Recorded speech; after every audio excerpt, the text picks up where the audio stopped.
ladies and gentlemen. Good evening, ladies and gentlemen, from Long Beach, California.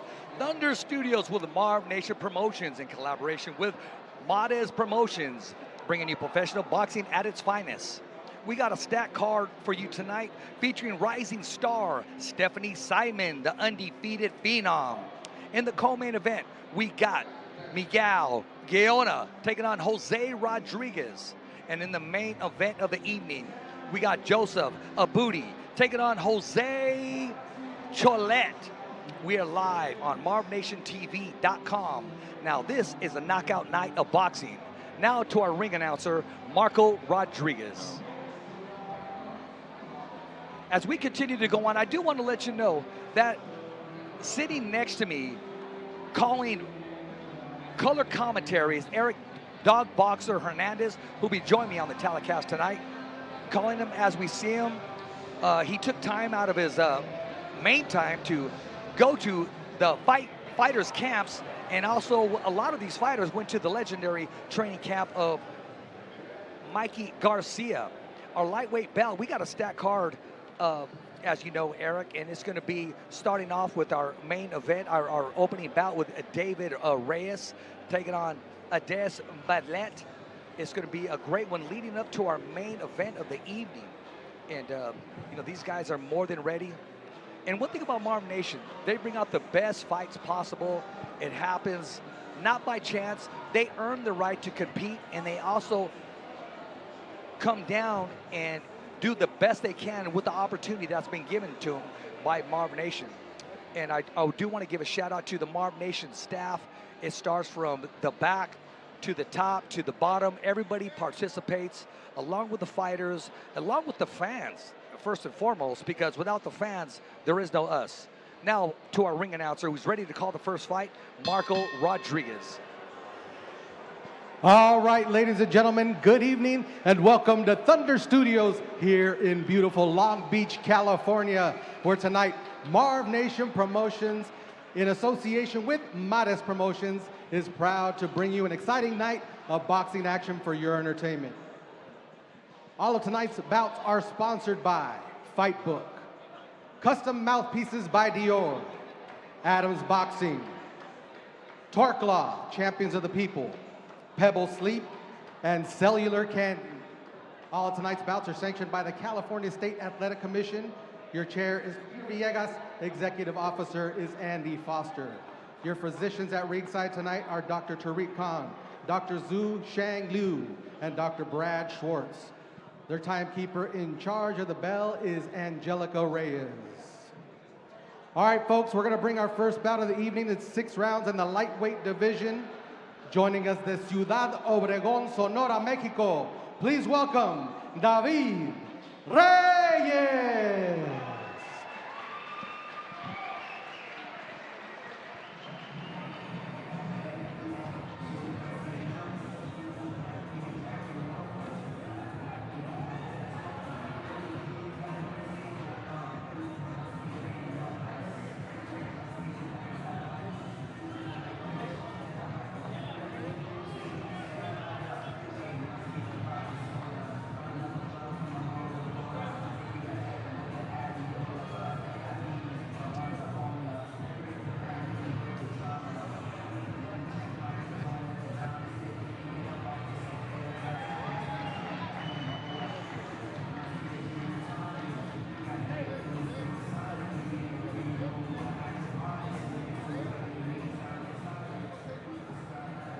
And now making his way to the ring, his opponent, joining us from Aktobe, Kazakhstan, please welcome Ados Beden.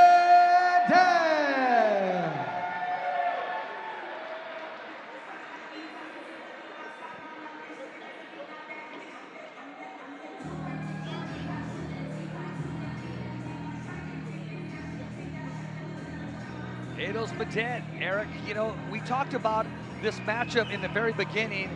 You know, when this first bell rings, these guys from their country, they bring everything. I mean, everything to the table. They leave it all in the ring. You know, David Reyes coming in from Sonora, Mexico. He actually had a really good win back in 2023 against Marco Monteo.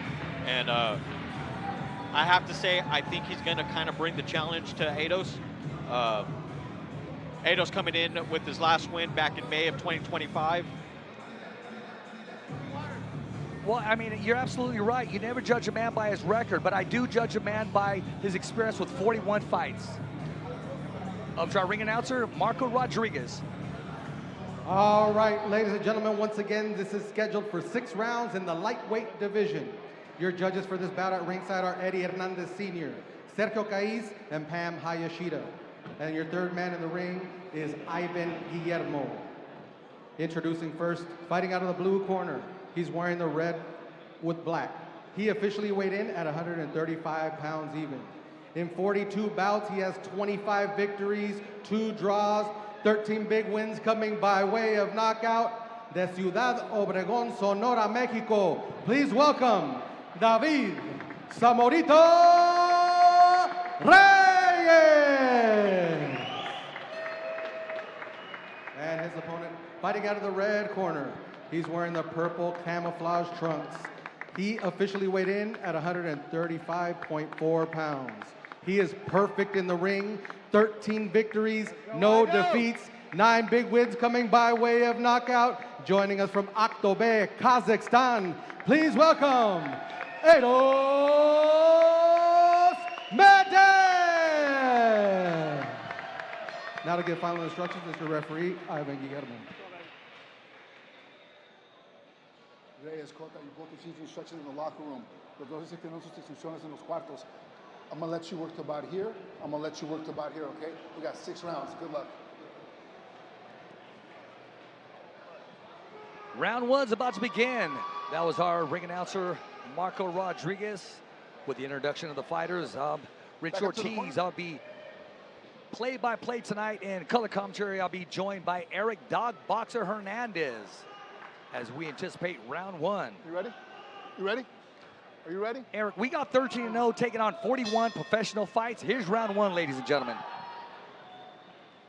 Like I said, I think David's going to play this one a little bit smart. I think he's going to start off a little bit slow in the very get-go, get that work up within, and see what happens next.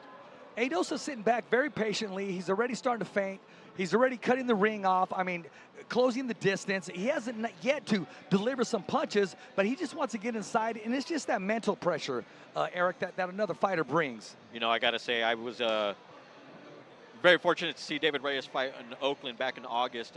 Unfortunately, his loss against Tony Hirsch, but I have to say, those first couple of rounds that he was out there, I did see the way he studied his opponent.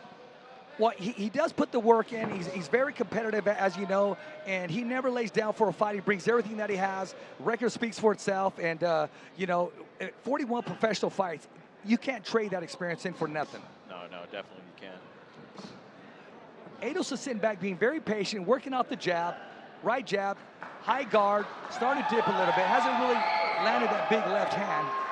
Well, I can say Ados definitely was working on his feet and his punching charisma based off of how his sparring was going during his training camp. I mean, the only knock that I have is I really don't like the wide base, but you know what? If that's what's working for him, if it's not broken, don't fix it. I think he's going to take advantage of that wide base with those jabs, the way he's coming in, backing out pretty quick on that back hind leg. Well, he just took a right hand from Reyes, but dropped the left right back at him into counterpunch, and now he's letting his hands go. Good combo right there by Ados. Ados, those are all power shots right there, Eric. Using that I believe Reyes is hurt already. I believe Reyes is stunned. Already bleeding from the eyebrow. I believe it was that straight left hand from Ados. Referee Ivan Guillermo already noted. Our referee with plenty of experience, been in the ring many times. Does a fantastic job to keep the fighter safe and protect the fighter from his own self.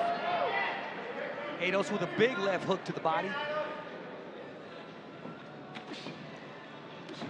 Ados again, with that jab, piston-like jab. David Reyes actually just being more cautionary now. Eric, who does Ados remind you of? Reyes seemed to be buckled right there with that right hook. You know, it's funny. I think Ados reminds me of a young, And you're going to get me blind on this one, but he reminds me of a young Triple G.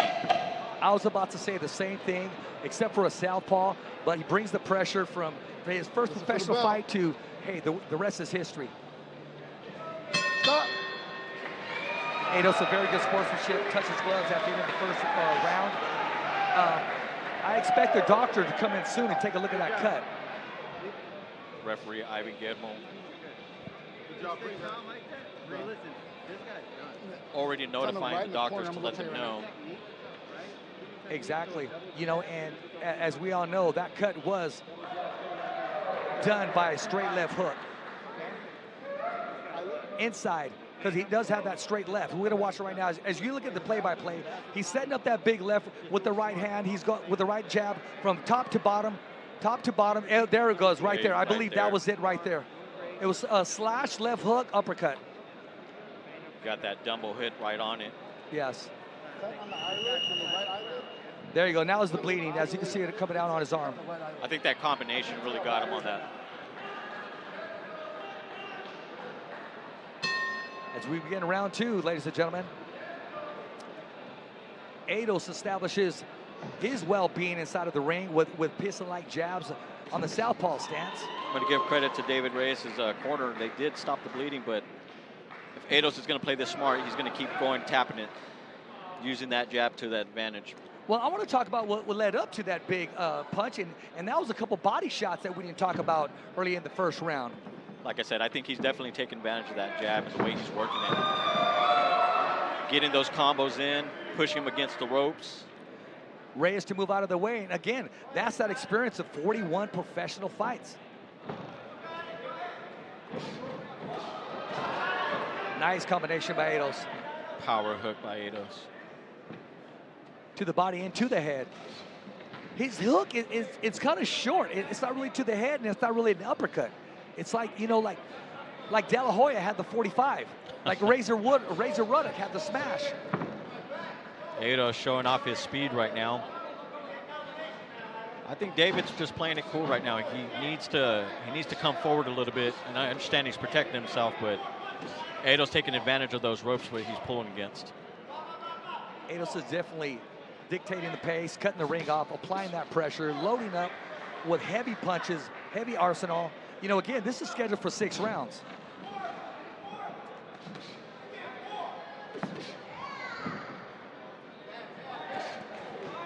And let's give credit to Reyes. That ring experience is paying dividends right now, because any other fighter would have folded under this pressure, this amount of pressure, plus being handicapped with that cut right eye. Like I said, I think he's playing it smart. Does need to move out from those ropes, though. Ados taking advantage, throwing him in those corners, getting him up against those ropes, and again, taking advantage of those jabs, getting those power shots as soon as he's backing them out.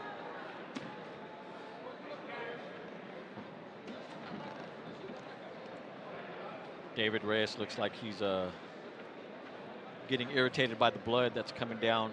Looks like it is getting into his eye. Yeah, it's starting to come down. Look for our referee maybe to step in, just take a look at it. Definitely at the break of this end of this second round. Yeah, I think definitely the doctor's going to have to look at that. 30 seconds into left of round 2. Team Ados is still applying that pressure. Wants to pick off his jab and land his big left. Ados with a really good win back in May 2025 in his home country. Coming into this U.S. debut as a really strong holder on this. Well, you talk about his USA debut, and let's thank Marvnation Promotions once again, giving these fighters the opportunity. End of round 2. Looks like the doctor's coming in, or somebody from the commission just spoke to our referee briefly. Yeah, I believe that's it. This fight is done. TKO. And there you have it, folks. Ados Medet over David Reyes. TKO in the second, going into the third round. He was able to see it, but it's on the eyelid.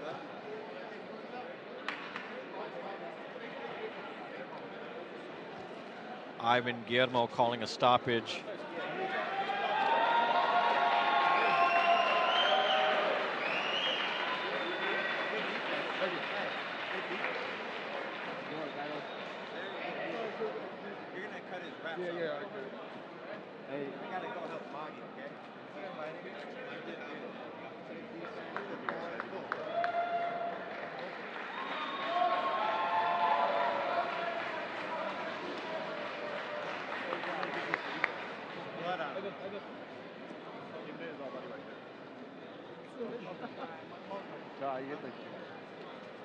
David Reyes really trying to fight through that cut, but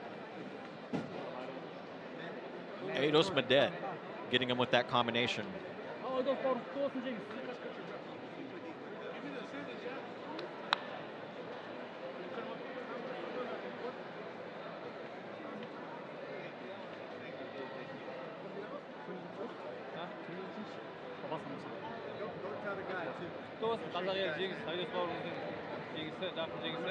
Өте мықты болған, бірақ енді қазақ стилін білесіздер ғой, ол кісі өте қысады. Екінші раундтан кейін отказ берді бұрышы. Жеңіс құтты болсын.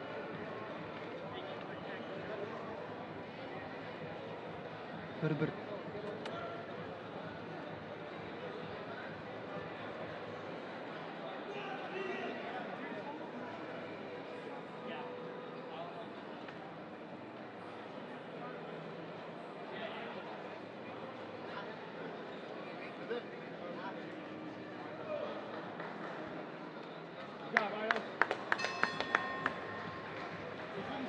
All right, ladies and gentlemen, your referee in charge, Ivan Guillermo, calls a halt to the bout at the end of round 2 at the advice of the blue corner for your winner by KO victory and still undefeated from Aktobe, Kazakhstan, Eidos Medet. And again, with our first bout of the night, Eidos Medet with that first round TKO. Now over to Richard Ortiz in the ring with our winner. Oh, yeah, come.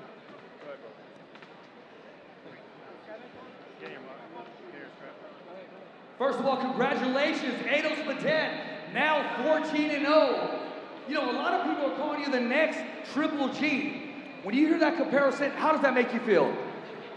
Oh, thank you. I want to say first, thanks for my team, thanks for my family, and you know, it's my way, it's my own way, and it's me, it's Eidos Medet. And just I want to say, 126, I'm coming, be ready. Humble but dangerous man coming, yeah. And thanks a lot to my managers who gives me this opportunity. I appreciate it for everything, thanks. You know, I know where you're from, but we're welcoming you here in California. The family of Marvnation Promotions wants to see you back here, and we want to up the level. Is there anybody out there that you want to share the ring with? Yeah, I'm ready. 126, I'm coming. Ladies and gentlemen, you heard it. Eidos Medet, he's coming for you. Now back to ringside.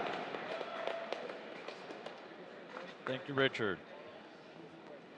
Eidos Medet coming in at 13-0, U.S. debut.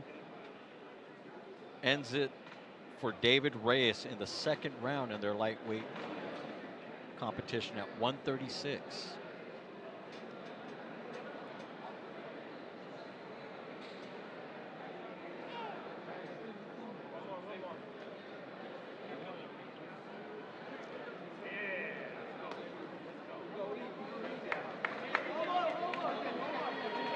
Coming back on the recap of the fight.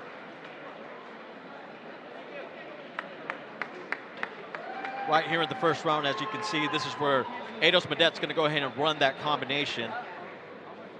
Catching David Reyes with a powerful hook. Ended up making him bleed onto the right side eyebrow. Thus causing David Reyes to back out a little bit more and hang out more on the ropes. Eidos Medet taking advantage of that.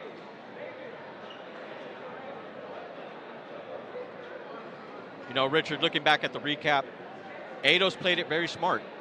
He knew what he was doing. He knew when to back him up. He knew that jab was going to be able to get that combination thrown in. Well, if you notice, he established his feints early and provoked Reyes into coming in into his own power. He didn't have to go looking for Reyes any further. Reyes was coming to him. And unfortunately, he walked into Medet's power. And that's called setting a trap.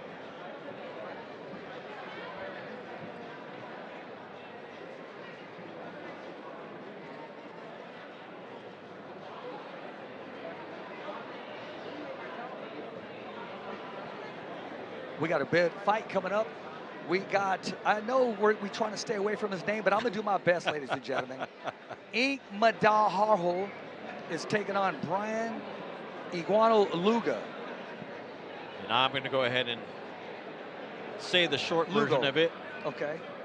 Moggy coming in at 117 on his perfect 6-0 record.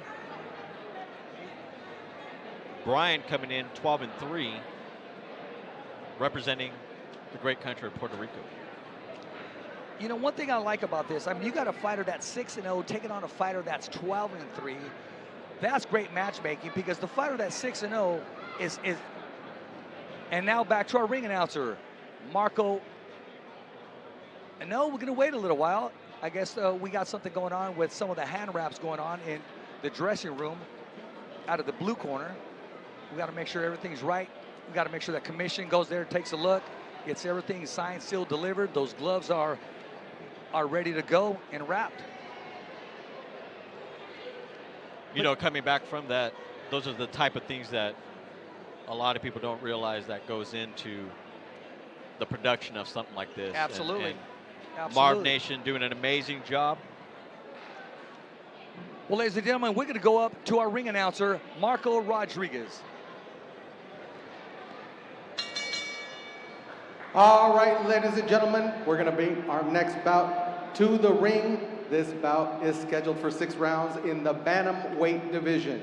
Making his way to the ring first, fighting out of the blue corner, de San Germán, Puerto Rico. Please welcome Brian Aquino.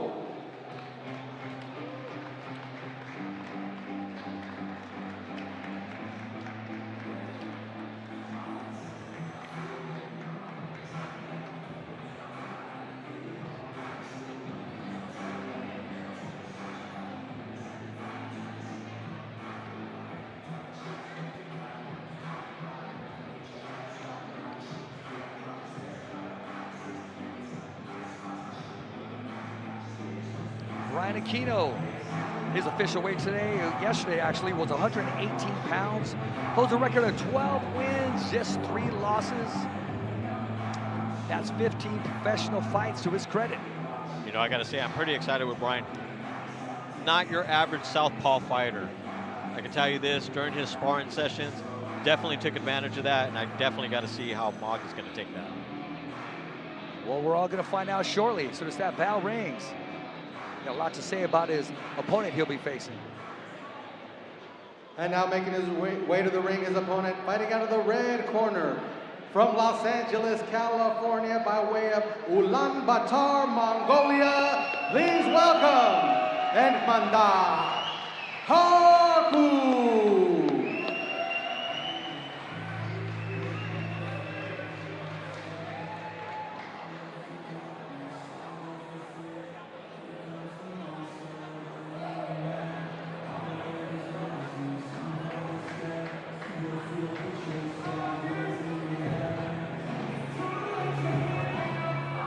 Richard, I got to say, Moggy coming in very confident at 117.8 pounds, weighed in yesterday.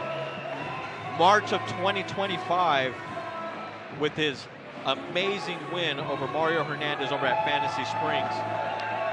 Tail of the tape on this bantamweight bout, 6 rounds. You got Harhul with a record of 6-0. The height 5'5", only 28 years old. Brian's definitely going to have his handfuls with this one, but let's see what's going to happen.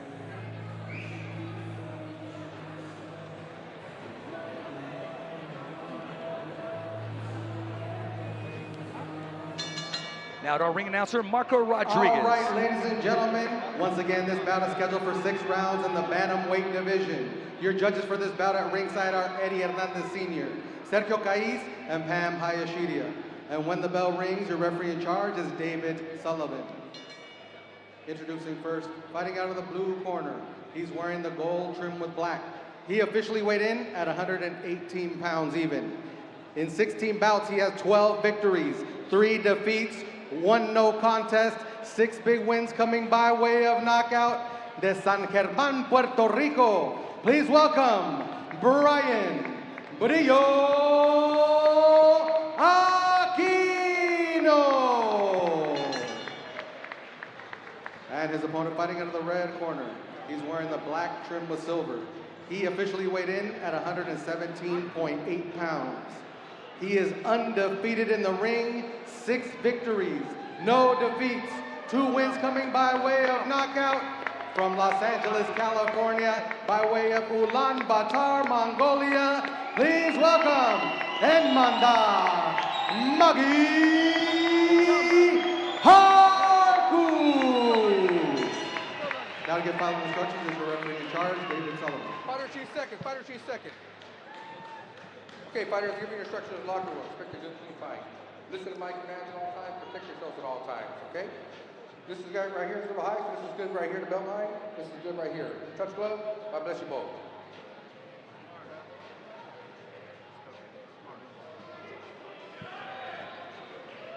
Now this should be a very competitive fight. You got a fighter 6-0 in Haru taking on Aquino with 12 wins, just 3 losses in the 118-pound division. Ready? Round number 1.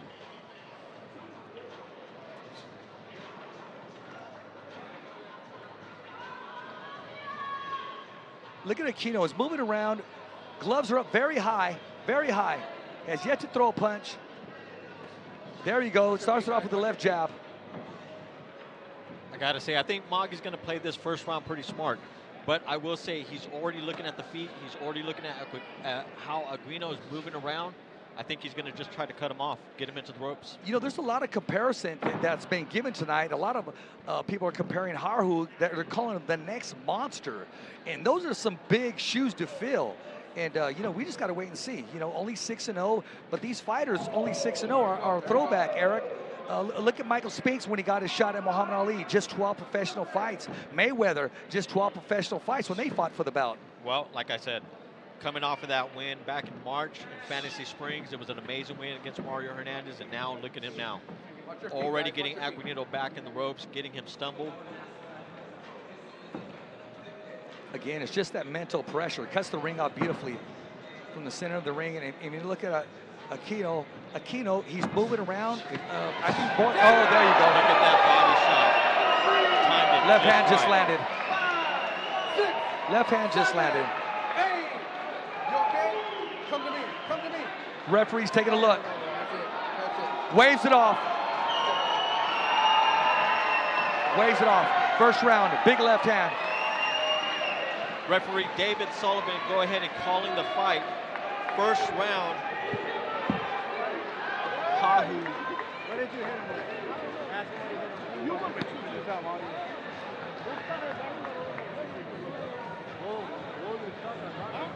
Right here. You got it right here. Mike. I got it right here. Hahu with an amazing body shot, dropping Aquino. And again, referee David Sullivan go ahead and calling the fight. Looked like Aquino couldn't even grab his breath.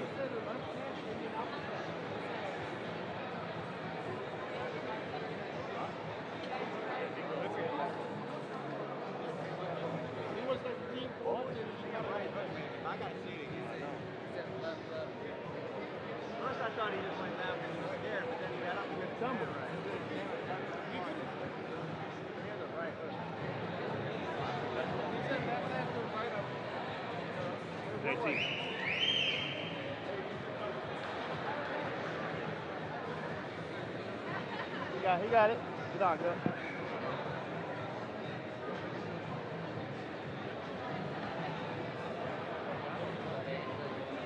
Take a look at that first round TKO.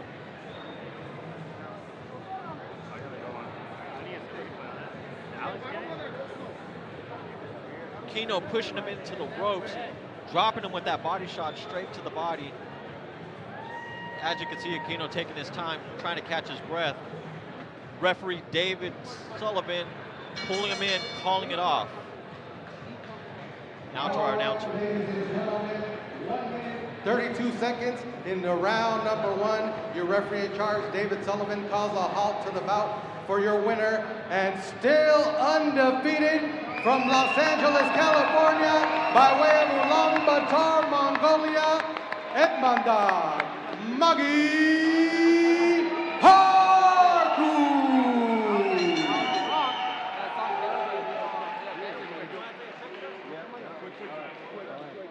Anyone going? There you go. I got it. I'm good. Go in, AJ.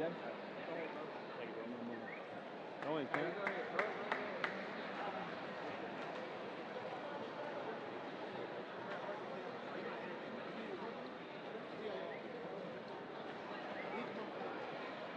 Now let's hear from Richard Ortiz with the winner. Ladies and gentlemen, once again for our winner, Igbada Harhu, AKA Maggie. First round, you dropped the big left on him. You were cutting the ring off. Talk to us about what was going on in there as you cut the ring off and dropped that big left on your opponent.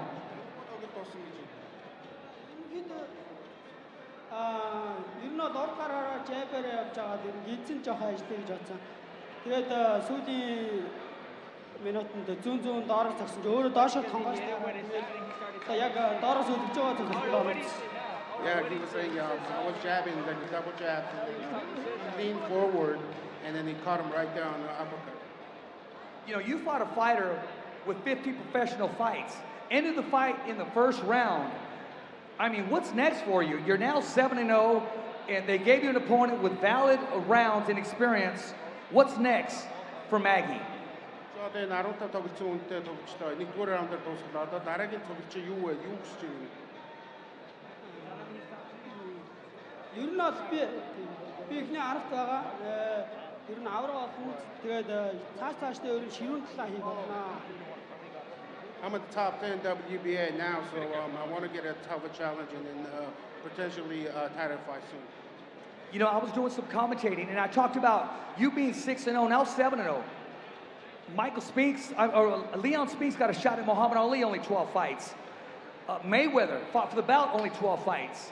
Can we see Maggie fight for the bout with possibly 12 fights? Muhammad Ali 12-оор тоглоод авраг болсон. Mayweather бас 12-оор авраг болсон. Тэгээд чи ер нь 12 тоглоод ер нь авраг болох уу? Ер нь тэр зорилготой байгаа юу? Тийм бай. Бүх бүсийг авмаар байна. Тэгээд авраг олно. Бүх бүсийг авнаа. I want to become champion, so I want all the belts. I want all the belts, so. Ladies and gentlemen, let's give it up for Igbada Harhu.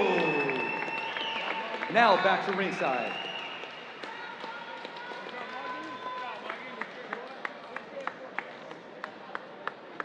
Thank you, Richie. Bout number 2, ending in first round TKO. Amakmadu Hahu, now residing in Los Angeles. Richard commenting, can we see him get a bout within those 12 fights? Let's see. Yeah, I'm happy for him. Richard, looking back at this, I mean, Hahu really got him with that punch. Really comboed him, really got him in that corner, against those ropes. I mean, take a look here. No ifs or buts to it, Eric. That punch landed clean. It was textbook combination. 1-2, sit his opponent down. The referee took a look at him. He was wobbly. He was still knocked out on his feet. Great stoppage by our referee. No, definitely great stoppage. Definitely could see Aquino, I mean, just wobbling as he got up. Again, another look, taking his time, trying to get up. Referee David Sullivan really looking at him, really taking advantage of Can he take the count? Is he going to come up? And as you can see, the wobble took him out. Eric, if you look at the way Reyes went down, if he didn't put his gloves in front of him, he was about to fall face down, face first onto the canvas. And that's something we don't want in boxing, but he had enough faculties and enough strength in him to prevent that from happening. Well, ladies and gentlemen, we're up for our next fight of the evening, and I'm going to give it up to our ring announcer, Marco Rodriguez.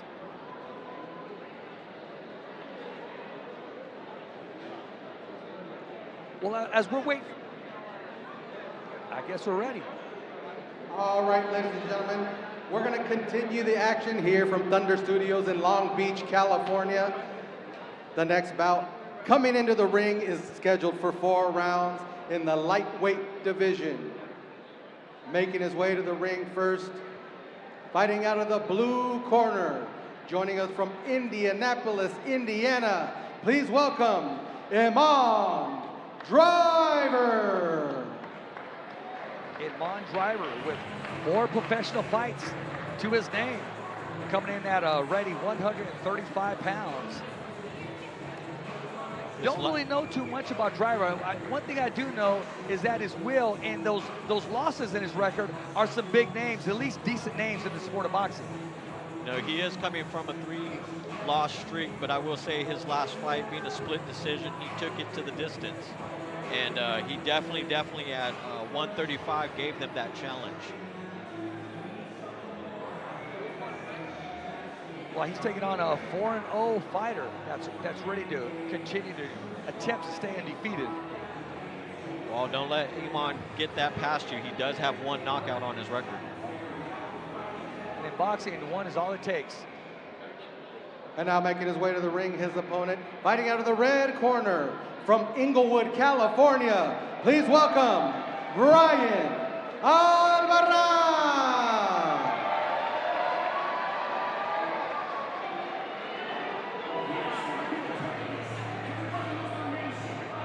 Brian Alvarez, ladies and gentlemen, representing the red corner, 4-0. Tipped the scale at 134.8 pounds officially. Brian coming in from Inglewood, California. Just recently had a fight back in July, and I have to say, did an amazing job at that. Fought David Angelis, and I have to say, that was probably a tough fight for him. Let's see what he can do against Iman Driver. Well, I will say this, he comes from an old school stable. You know, when you're that Mexican old school fighters, I like to find in both phone booth. Both fighters are 5'8", very close, 5'7", 27 years old, this Driver. And his opponent, 30 years old, 4-0, with 4 professional fights at 1-3. Both of them have 1 knockouts. Now back to our ring announcer, Marco Rodriguez. All right, ladies and gentlemen, once again, this bout is scheduled for 4 rounds in the lightweight division. Your judges for this bout at ringside are Sergio Caiz, Fernando Villarreal, and Pam Hayashida. And when the bell rings, your referee in charge is Ivan Guillermo. Introducing first, fighting out of the blue corner. He's wearing the red, white, and blue. He officially weighed in at 135 pounds even. In 4 bouts, he has 1 victory, with his lone win coming by way of knockout from Indianapolis, Indiana. Please welcome Iman Mumu Driver. And his opponent, fighting out of the red corner. He's wearing the black trim with red. He officially weighed in at 134.8 pounds. He is undefeated in the ring, 4 victories, no defeats, 1 win coming by way of knockout. Fighting out of and representing Inglewood, California. Please welcome Brian Alvarez. Now to get final instructions is your referee in charge, Ivan Guillermo. Brian, Iman, you both received your instructions in the locker room. I'm gonna let you work to about right here. I'm gonna let you work to about right here, all right? We got 4 rounds. Let's have a good, clean fight. Good luck. Wow, Richard, coming into round 1, Brian really captivating the audience. We good to this? Well, he's a fan favorite already. Good-looking kid, great jab, wearing the right colors in this area right now, with the Mexico colors. He came in with the Mexican soccer jersey, now decked out in the black and red. Round 1 begins, ladies and gentlemen. Well, right off the bat, Iman Driver coming in strong. Driver's coming in, loading up with everything he has. Let him go. Let him go. Stop. As if to say, hey, I'm not just going to pull an upset. I'm going to catch this guy sleeping. But Rich, do you think it's smart for Iman to jump in the way he did, sloppy-footed? No. You gotta maintain your balance, and your balance is key to any sport, not just the sweet science. Iman landing an uppercut right there. His feet are everywhere.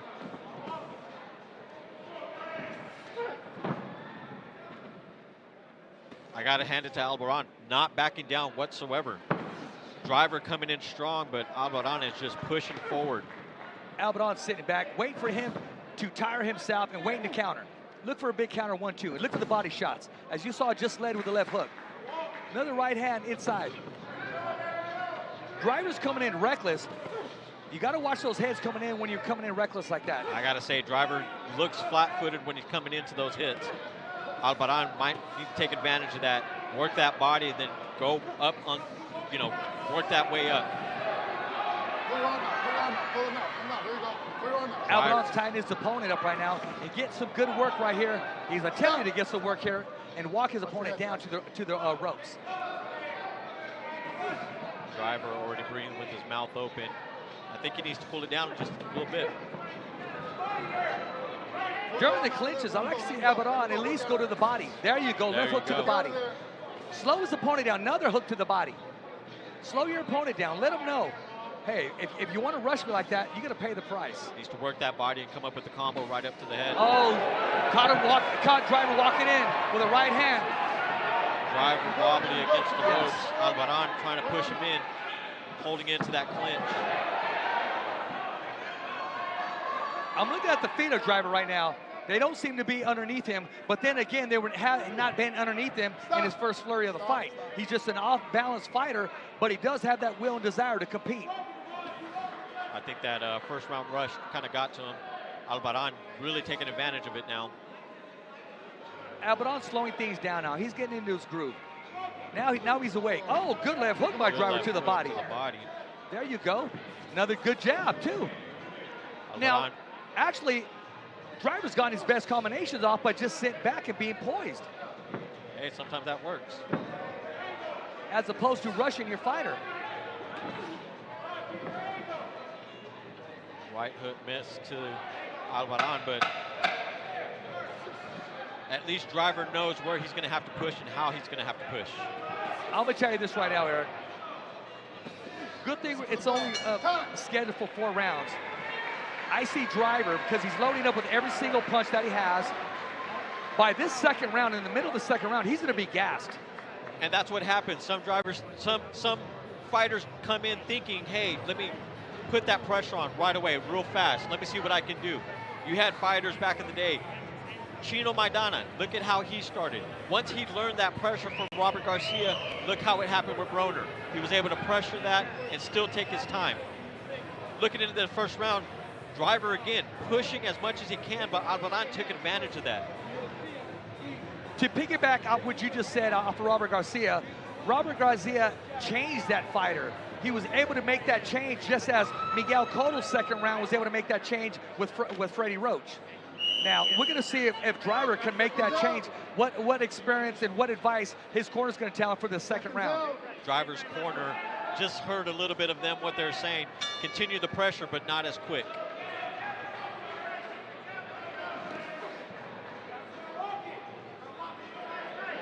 Driver coming in with a quick combo. See, when Driver seems to be most successful when he lets his fighter come to him instead of initiating. Because he's initiating with really nothing on his back foot. I got to give Driver credit. He does get himself out of those corners, but Albaran just cutting him off, pushing him right back in. This is a great matchup for Albaran. Because if he was my fighter, these are the fighters that you need. Yes. These are the experiences that you need. How do you deal with an off-balance fighter? How do you deal with an unorthodox fighter? How do you transition yourself? And these are the type of fighters that you don't see in sparring. You're not used to that. So jumping into the ring, those are the type of things that you got to worry about. Oh, great combination by Driver. Hook to the body, to the head. Driver thinks he hurt his opponent. He's starting to apply that pressure. Both fighters with the same amount of ring experience, both with one knockout. Who knows what we're going to see in this? Well, Abaddon's not pressuring his fighter, which means he respects that last combination. He respects Driver, and he knows that he throws punches and spurts, mainly the counter, but he is loading up with every single thing he has. Both fighters taking their time now. Well, Alvarado, he's not backing up. He's putting the pressure on. No, he is. I like Driver. I like the competitiveness that Driver has with that lead right uppercut, trying to catch Abaddon coming in.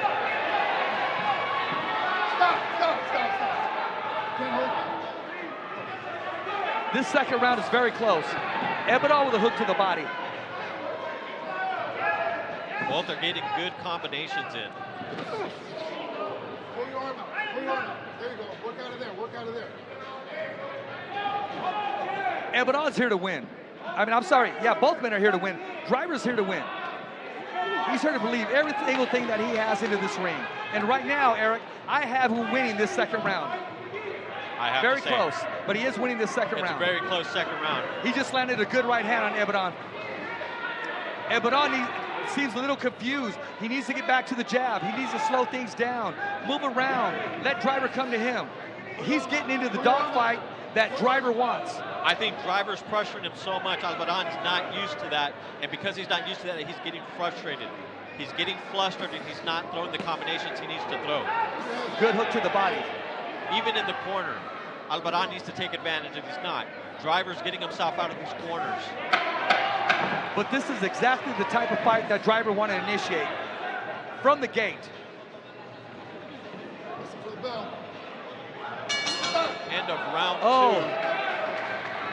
End of round two, and already round of the night here at Marvnation Promotions, and along with Abner Promotions. I got to give it to the corner of Driver. I was skeptic about the instructions they gave him. Go out and apply that pressure. Well, they were right on cue. They know their fighter better than me and you, and it works for him. And it worked for him that second round. I have Driver winning that second round. I can imagine Alvarado's corner telling him he needs to speed it up, start picking this pace up. Again, second round, could definitely go to Driver. As you look at the replay right here, Driver's just sitting back and waiting for Abaddon just to come in so he could counter, so he could be the bully in there. And he's loading up with everything.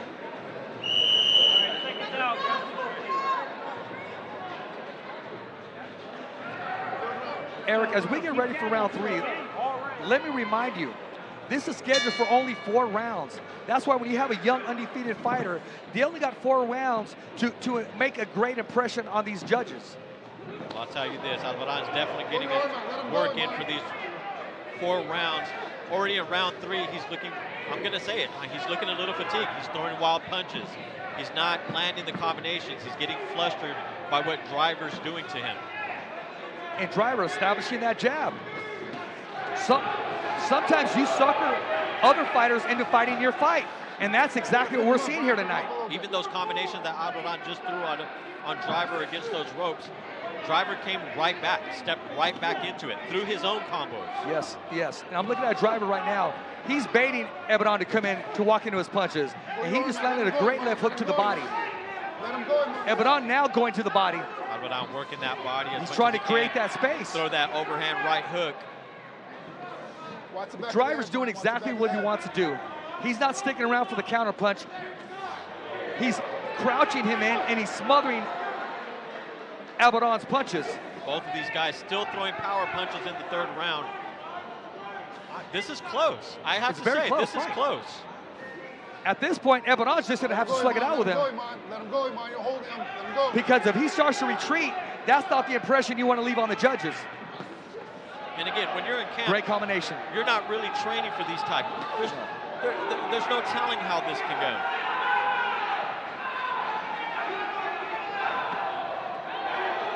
The crowd cheering for Alvarado to try to get him to pump up and throw some more. They're trying to steer him into winning some of these rounds. I have it close. You know, that's why, again, I have those concerns when you got a young fighter and you have him only in a 4-round fight against another fighter with experience. And when I say experience, even though they got the same professional fights, I'm talking about that gym experience. Oh, yeah, definitely. That gym experience gives you a lot of the upper hand. Even Driver being the way he's throwing, flat-footed. I mean, he's catching him. Alvarado needs to back up. He needs to get his footwork going. He needs to get him more into the ropes. Throw those combos and work that body. When they're inside, the punch that's open for Alvarado to land is the uppercut inside. But Driver's sitting back, and he seems to see everything in there, and he's very focused.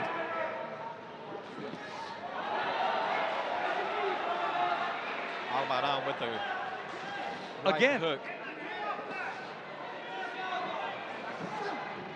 Another close round to judge. 10 seconds left in this third round. I don't know, Rich.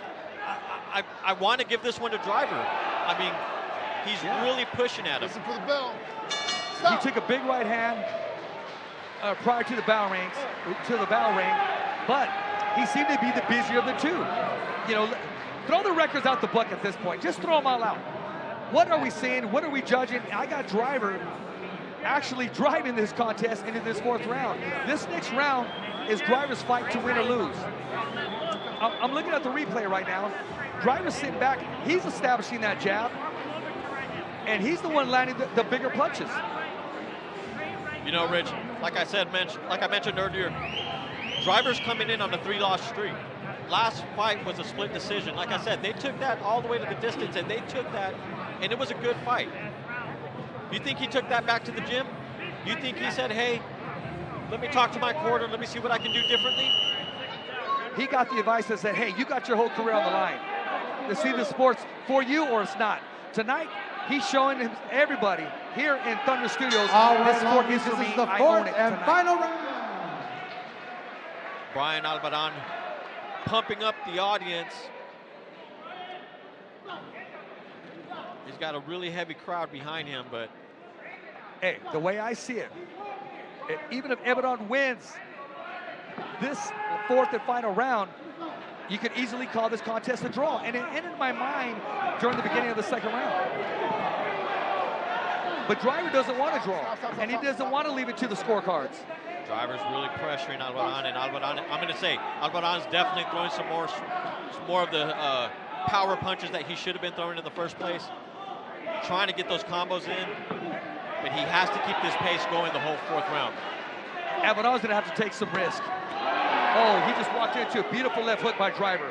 That has to hurt a fighter. Both men are landing big punches. 4th round, both of these guys are trying to throw as many combos as they can. I'd hate be a judge tonight scoring this fight.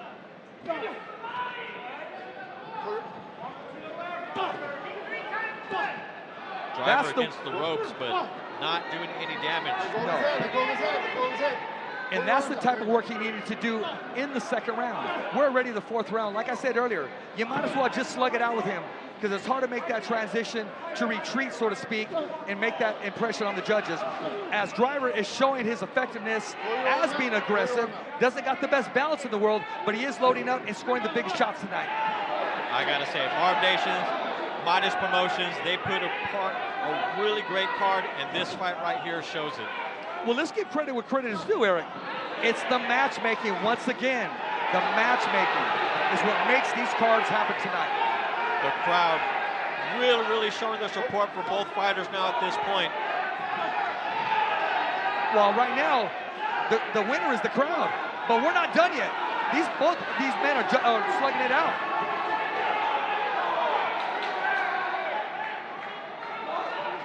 I just saw Alvarado push him with the open glove. That's the frustration we talked about earlier in the fight.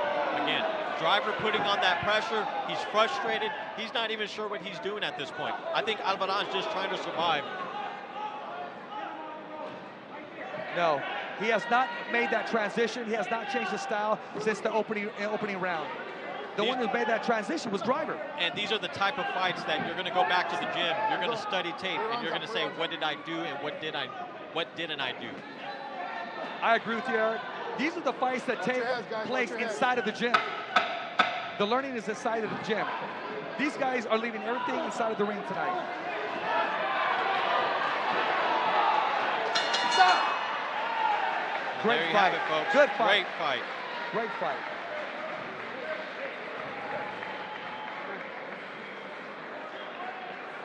Four rounds of fast-paced fighting going to the judges' cards. I got to take my hat off to Driver. He came to perform, and I have him pulling off. I really do in a close decision. But don't be surprised if it's a draw. We'll see how the judges have it.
After 4 rounds, Bryan Alvarado versus Iman Driver goes to the judges.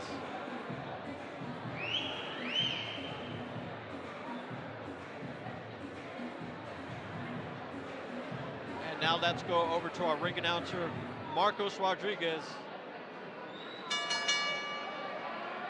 All right, ladies and gentlemen, before we go to the judges' scorecards, let's hear it one more time for these two young men that left it all out in the ring tonight.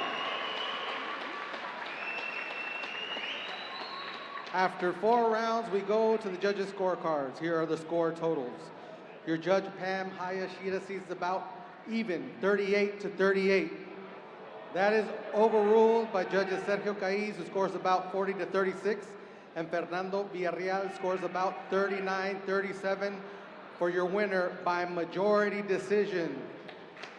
And still undefeated from Inglewood, California, Bryan Alvarado.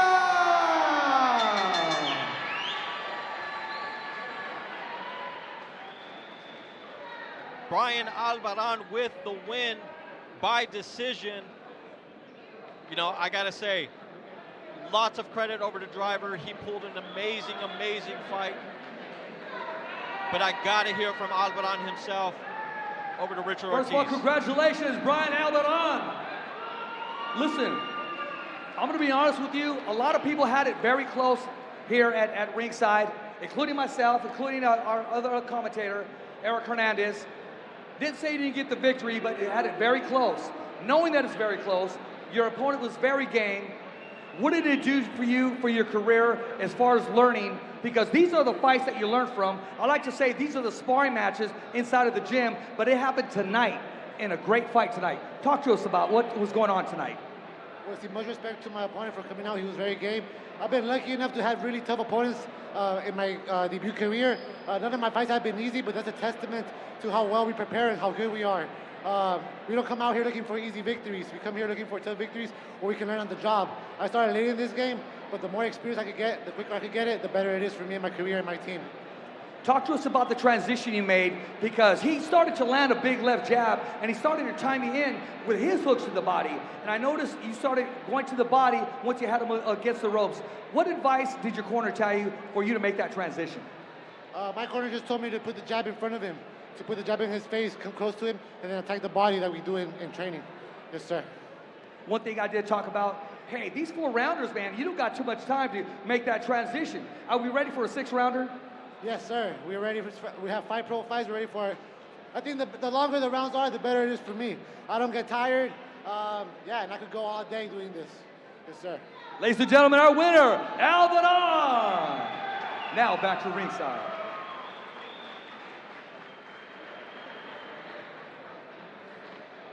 Brian Albanon with the win over Iman Driver on decision.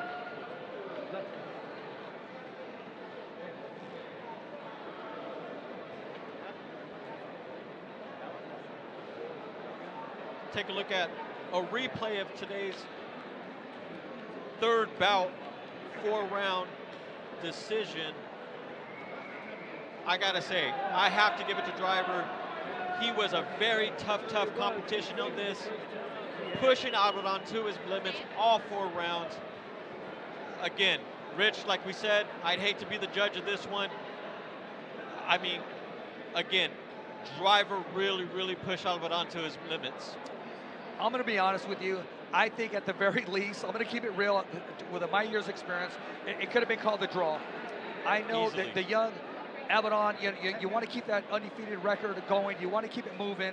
I think it's time for him to bump up to a 6 rounds to give him more time to make that transition. But I take my hat off to Driver. He came to fight. He didn't back down. And he earned his paycheck tonight. He earned every single dollar tonight. He earned it. And again, tribute to Marvnation Promotions. They bring on the best little fights in the world. I gotta say, for being the third bout of the night, this one really got the crowd pumping. This one really got the crowd moving. I gotta say, Driver did his thing, but again, Brian Albanon coming with the victory at the end. Well, he remains undefeated, now moves up to 5-0. And he's ready for those 6-round fights. We talked about it in the post-fight interview, and he's ready to make that transition along with his team. And you know what? It's only the beginning. We got coming up in our 4th fight. I want to talk to you about a future world champion. And I'm talking about the undefeated, the showcaser, the one who just says, hey, this is my show as soon as I walk into the auditorium. And we're talking about Stephanie Simon, along with her coach, John Pullman, who's one of the most underrated trainers in the world, who has several fighters on this card here tonight. You know, Stephanie Simon, last time we seen her was here in Long Beach at Thunder Studios. Amazing win. Marissa Portillo is not anybody that you want to fight. And guess what? She fought her. She won her. And again, on a 3-win streak, all 3 wins here in 2025. I mean, what more can you say about Stephanie Simon? You know, her opponent, Destiny Jones, has fought fighters who have fought world champions. So she does have that ring experience. I'm going to go out and say it. This is going to be an eye-opener for Stephanie Simon, Team Simon, to see if they actually are ready for that next level. Because this is going to be Stephanie's toughest opponent as of yet. And Destiny's here to win the fight. She's in tremendous shape, had a great camp, and she's ready to show the world, hey, I'm not a gatekeeper. I'm still going to compete for a world title. That's her ambitions, and she has. And we're going to see if Stephanie Simon, as they say, is going to be the future world champion in 2026. Stephanie Simon's opponent, Destiny Jones, Too Sweet is the nickname. Too Sweet. Well, I'm going to tell you this, it's not too sweet because she definitely has plenty of fights lined up for the rest of 2025. 2 fights still after this one to end her 2025, and both of them against undefeated fighters. Well, I will say this. If you have not been entertained tonight, you will be entertained once the Stephanie Simon, her ring walk. She brings entertainment as she walks into the ring. She has that it factor about her, and she has that will to compete, and she has that will to not just be one of the best. She has that will to be the best. I mean, a former Marine. No, I'm sorry. You never say former Marine. Active Marine. I was giving back to her country. I was giving back to herself and her team. And she wants to showcase her talent tonight in front of the whole world here at Marvnation Promotions, along with Abner Promotions, Abner Modest Promotions. Modest Promotions. And again, we're live here, Thunder Studios, Long Beach, California. Rich, you and I, we travel everywhere. We go everywhere. Yes. I have to say, Thunder Studios, perfect studio to have these fights at. Thunder Studios is the mecca of California, brother, when it comes to boxing. Let's keep it real. Rick Morigan may say different in Seymour Center. Well, that's fine. We can have that argument and play chess itself. But I'm talking about where I mean, the crowd, the crowd is that it factor. It can rise another fighter to go to the occasion. Not taking anything away from, I will say this, when Jose Ramirez comes into that ring, I actually need earplugs because of the roar at Seymour Center. Oh, no, well, we're about to feel that roar tonight here at Thunder Studios, and that's why they call it Thunder Studios, because you're about to hear some thunder, along with Marvnation Promotions, Abner Matas Promotions. It's a win-win occasion. Well, I definitely got to tell you, you recently called me. I was in New York doing something at Madison Square Garden. Amazing event over there. But yet, at this event, people are asking me about Marvnation, Thunder Studios. Well, you used to ask me about how are some of the shows, and I'm saying, I said, Eric, why are you asking me something you already know? He said, Richard, because I just want to see your perspective. I want to see if you feel what I feel. I want to see if you see what I see. I want to know if you know what I already know. Well, I could definitely say, you know, Matas and I, we go way back, same camp, Robert Garcia Boxing Academy. He doesn't change. He wants to see action. He's going to do everything he can to make that action come to life. So him linking up with Marvnation, throwing these type of fights, throwing these type of events, I mean, they're only going up from here. And the who's who have been there. The media, Marcos has been here. Roscoe has been here. Ali Setback has been here. Sam Watson has been here. Robert Garcia, Mikey Garcia, they've all been here at a fight that I was actually calling. And the who's who of boxing, you never know who's going to show up at a Marvnation show, along with Abner Matas Promotions.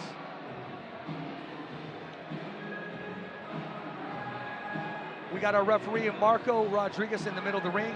Just wait for the call to introduce our next fight of the evening, which is going to be in the 142-pound division.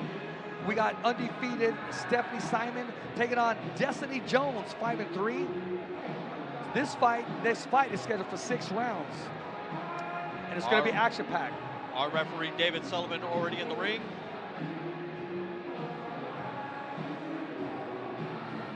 You know, I'm kind of grooving to this music because even when there's no boxing action, the crowd is ready to party.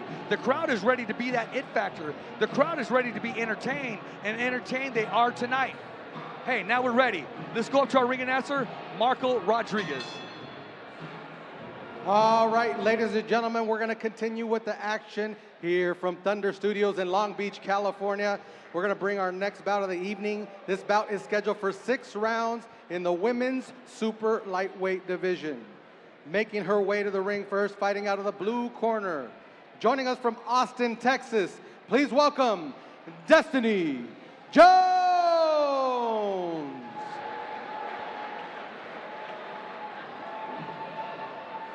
Destiny Too Sweet Jones for the blue corner, representing Texas.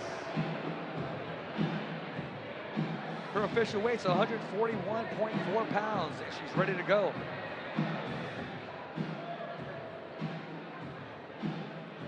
A professional fights, and you know, in the women's division, they don't have time to promote. They don't have time. It's on-the-job training. If you're a professional fight, they're throwing you in there. So A professional fights is the equivalent of almost 20 fights as a male. Now that is not sexist at all in any part of it. It is what it is because of the number of opponents in divisions you have. No, she's definitely coming in strong. Again, her opponent, Stephanie Simon, I'm going to say one of the strongest people in the division, right? One of the strongest fighters in the division at the moment. You know, Destiny Jones, she knows what she's coming into. And now I'm going to be honest with you. Way to the ring, her opponent fighting out of the red corner from Sherman Oaks, California. Please welcome Stephanie Simon. You know, Eric, I have the monitor in front of me, but I want to turn around. I want to enjoy the show. I myself want to be entertained. Stephanie Simon definitely getting the crowd worked up. Definitely on her side in this one. Again, originally out of Atlanta, Georgia, now residing here in California. She's got the moves. Let's see if she's got the moves in the ring. Okay, a little bit of Michael Jackson there. Oh yeah. Very entertaining.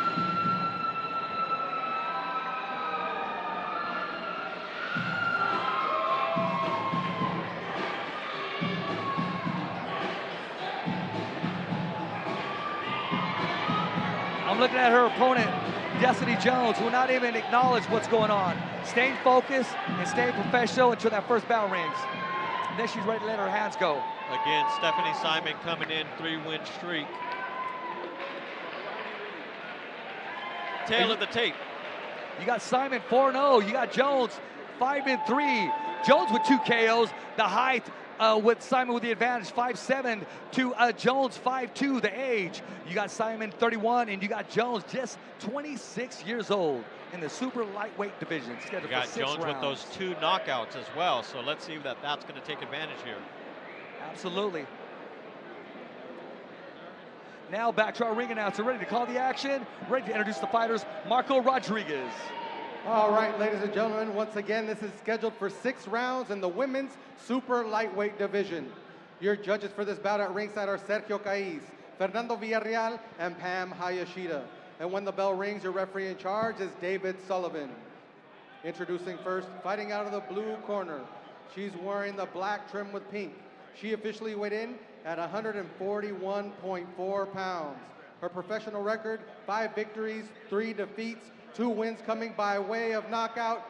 Joining us from Austin, Texas, please welcome Destiny Too Sweet Jones.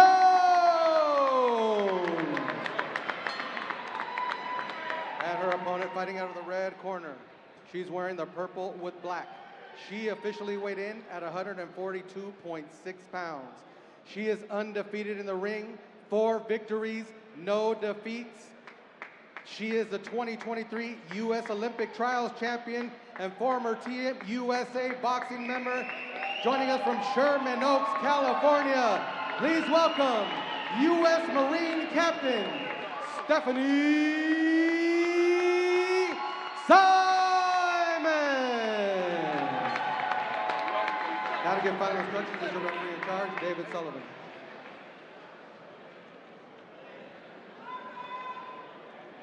Okay, fighters, listen, I give you instructions to the locker room. Expect a good, clean fight. Listen to my commands at all times. Protect yourselves at all times. These trunks are a little high here. I'm going to let this work right here. A little high here, and going to work right here. Touch gloves. God bless you both. Wow, Eric, this fight definitely has the energy of a main event. Mouthpiece in, fighter. Mouthpiece in, fighter ready. Fighter ready. Fighter ready. Round 1 of a scheduled 6 rounds. Stephanie Simon versus Destiny Jones. Destiny Jones already trying to initiate her aggressiveness. Simon moving around the ring beautifully. Nice jab, moving around. With that right hand just cocked and ready to undrop it. Stephanie already showing her speed in her hands, letting them go. Yeah, she throwing is. Simon into the corner. I'd like to see Stephanie move off the back foot and move around. This is exactly the fight that Destiny Jones wants. As we mentioned earlier in the tail of the tape, she does possess power with 2 knockouts. But again, are we going to see another fight like Driver Alvarado, where is Destiny going to come out too strong in the first round? Is she going to tire herself out? Well, we shall see. With that ring experience, she has 8 professional fights under her belt. And she wants to make a factor here, a factor right now in this first round by trying to load up with every single punch that she has, as if to say, hey, I'm not one for entertainment. I'm here to take care of business. Stephanie Simon definitely taking her time and really studying to see what nice job Destiny has going on. Get out of there. Let's go. Let her go. Fight out of there. Let's go. Let those hands go. Destiny Jones trying to get inside, trying to close the distance. And that's exactly what she needs to do. Get inside. Stephanie Simon needs to use her reach, stay on the outside, pop that jab, move around, right hand leads, right hand cross, as she just did. And she, as we said it, she done it a 3-punch combination. Stephanie Simon now trying to throw in a little bit more pressure. She needs to get her feet under herself, though. Destiny trying to take advantage of that. I'm looking at Stephanie Simon, and she just has the right pep to her step. Not even a good right hand. Stephanie Simon with those right hooks, landing them perfectly. And if you look at Stephanie Simon's reaction, very calm, very poised. Oh, nice piston-like jab. And that's what happens when you're facing an aggressive fighter like Destiny Jones coming in. You're going to walk into that jab. Let the jab work for itself. Bring him up. Let's go. Free those hands up. Let him go. Work out of there. Let's go, fighters. Work out. There you go. Both fighters getting into the clinch. I think Stephanie Simon, I think she has her comfort. I think she knows where she needs to go. Exactly. And those are those combinations. She's sitting back, and she's the counterpuncher. Again, with the left hook, lead with the right hand that landed it once again. I got to give credit to Jones. She's still pushing forward. She's still pushing that pressure. But that's who she is. That's why she has those 2 KOs on her record. 10 seconds, fighters. Let's go. Work out of there. Let's go. Stop at the bell. Stop. And this is who Stephanie Simons is. Very calm, very poised, great footwork, great balance, and a great corner. And trainer John Pullman. Referee David Sullivan telling them they need to stop clutching, get more action into the ring.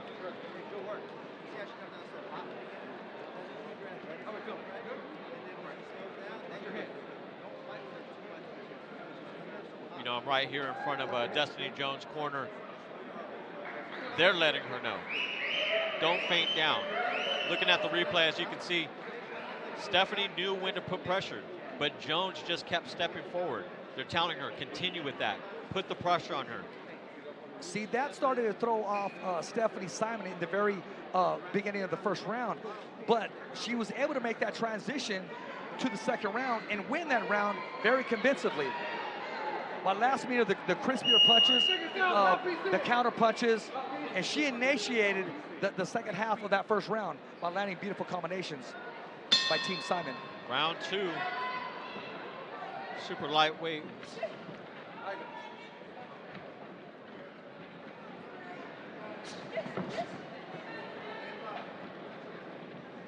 Stephanie Simon moving around.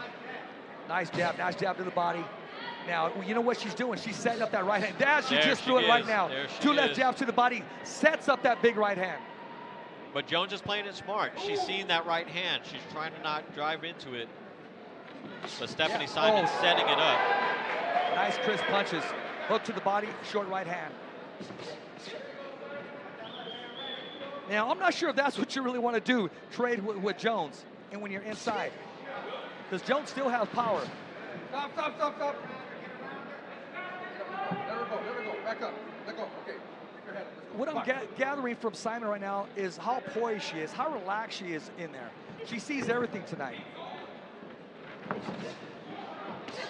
You know, Jones is putting on the pressure. I got to give it to her. She's kind of throwing Simon off a little. But Simon's still landing those punches. She's still landing those combos. Simon's landing the cleaner of the punches, and Jones is still landing some very hard punches when they're inside. They may not be hitting the chin, but they're hitting the arm, they're hitting the body, they're hitting the chest.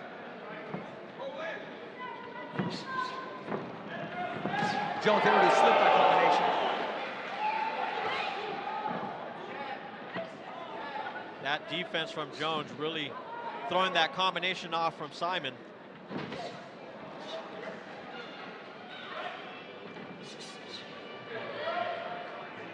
What Jones just did there was smother Stephanie Simon's punches. 10 seconds, buddy. Stop at the bell. Gotta say, both fighters keeping it in the center of the ring. I don't know if the corner of Jones is going to give her this, but look for an uppercut to land by Team Jones. It's there for the taking, and we'll see if she makes that transition. We'll see if her corner gives her that instruction. Right at the end of that round, Jones landing a perfect left hook.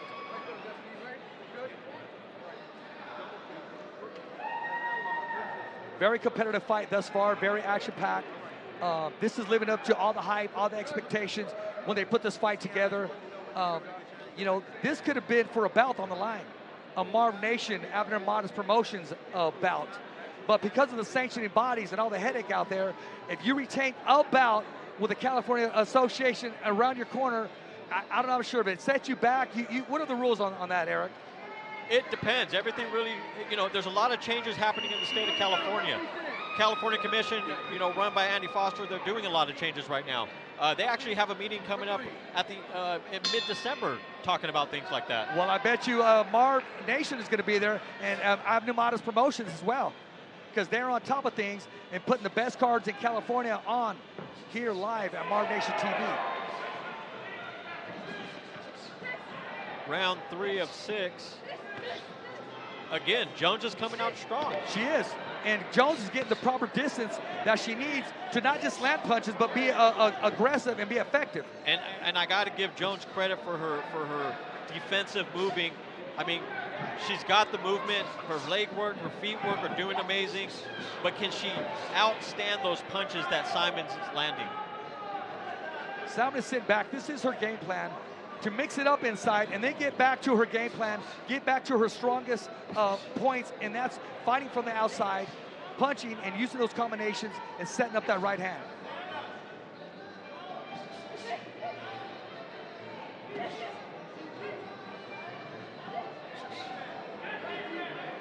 Simon is working on something. She's no longer jabbing to the body to set up that right hand. She knows that Jones is expecting it, so now she's making that transition. Right hand lead. She's pulling in that jab, and the way she's pulling that. Exactly, to set that right hand cross, and just moves out of the way from the counters of Jones.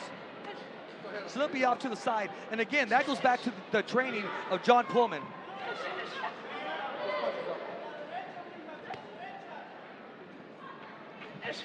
Stop.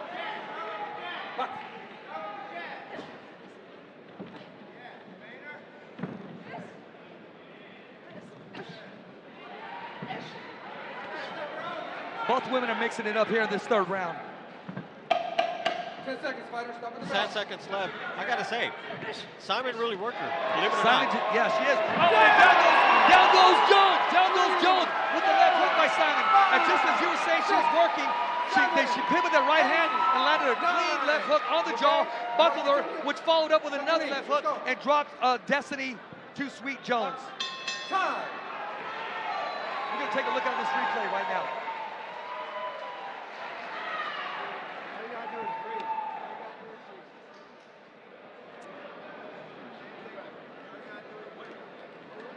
While that replay don't come up, I will say this: she landed it with a short right, through the little pivot move, as we talked about making that transition, no longer jabbing to the body to set up the right hand.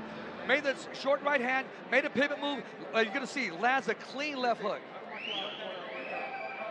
She's setting it up, moving around that small right hand, left hook to the bot, left hook to the chin, two left hooks, walk away like you've done it before. And referee. And that's it. That's it. The David fight's over. Sullivan Referee calls waves the it off. fight.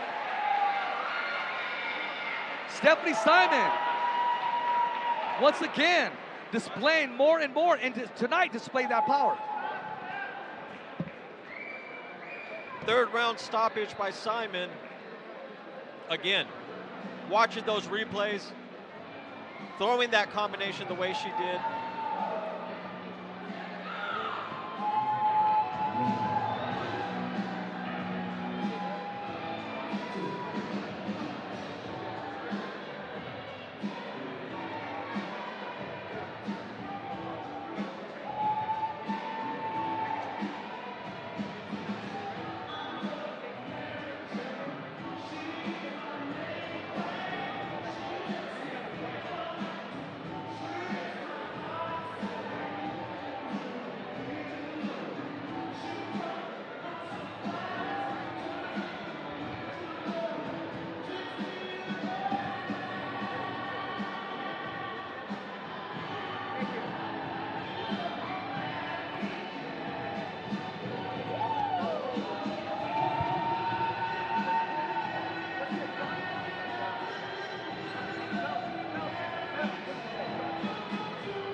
gentlemen, at the end of round number 3, your referee in charge, David Sullivan, calls a halt to the bout due to the stoppage of the corner, recommendations of the corner, and your winner, and still undefeated from Sherman Oaks, California, U.S. Marine Captain Stephanie Simon.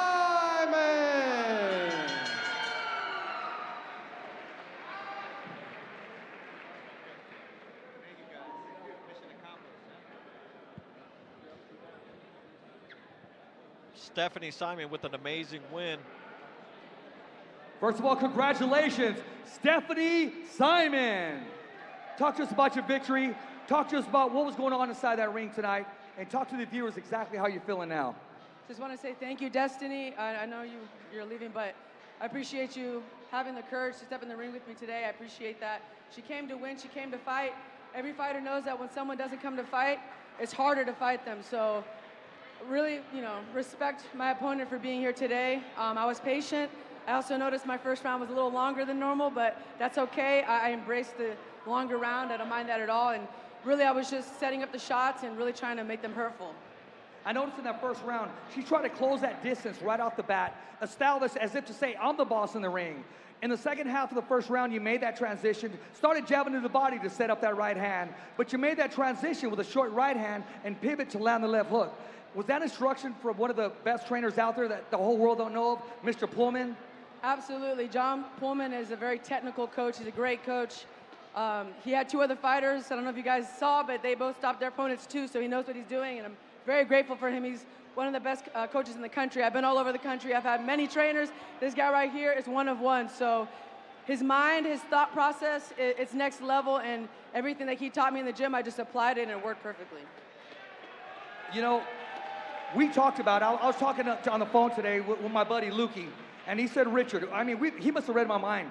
He said, look for 2026 for Stephanie Simon to compete for the championship of the world. Now, Marvnation wants to make it happen here. Pullman wants to make it happen. The whole world wants to make it happen. Does Stephanie Simon want to make it happen? I do want to make it happen, and you guys are looking at the future of women's boxing. Some of you might not be paying attention, but look, there's no other females out there in boxing that are United States Marine Captain, Naval Academy graduate, badass MFers like me, okay? I'm one of one. So you guys are watching a future champion and a future leader of this United States women's boxing. So I'm excited. I'm going to be a world champion. I know it from the bottom of my heart. I've been doing combat arms since I was 9 years old. Combat arms, not just boxing, but also wrestling and Taekwondo. My mom and I talked about it before we came here today. She remembers the first time I got kicked down in Taekwondo and I was on the ground crying like a little baby. I looked up at her and I had this courage to get up and keep fighting. So I've had that courage in me since I was a kid. Now I'm 31 and I'm still doing this shit. So you know what? You guys are gonna see. Promise you that. Promise you that. I got 2 things before I let you go. One, the monitor's in front of me, so I get to see your walkout. I had to turn around and become a fan, because every time you walk out, you bring that it factor to the ring. Number 2, when can we see you on the hottest podcast, The Fighter's Voice? When can you come back on? Anytime, any place, but tomorrow, not tomorrow, but Monday I got a flight to Tokyo, so after that I'm gonna go travel and enjoy some new food and culture, and then when I come back, we'll get to it. Me and my colleague, Eric Hernandez, today, we were talking about the fighters, and we were talking about the matchups. Hats off to the matchmaking. And Thunder Studios has to be the mecca of boxing in California. I'll go out on a limb and say that. 100%, and the people from 360 Promotions, they're starting to fight here too now. So you're noticing everybody's coming out here to Thunder Studios. It's about to be the hub. It's about to be the mecca. It's a great venue, and the energy's great. It feels like I'm on stage. I feel like Michael Jackson right now, hee-hee, right? A little chamona, right? So that's what it feels like right now. Okay, I can't, you mentioned something. You mentioned another organization. Well, let's bring the best of that organization against the best of Marvnation's organization, and let's get it on right here at Thunder Studios. I like that idea. Marvnation versus 360 Promotions. Let's make it happen. Let's make it happen. Ladies and gentlemen, now back to ringside.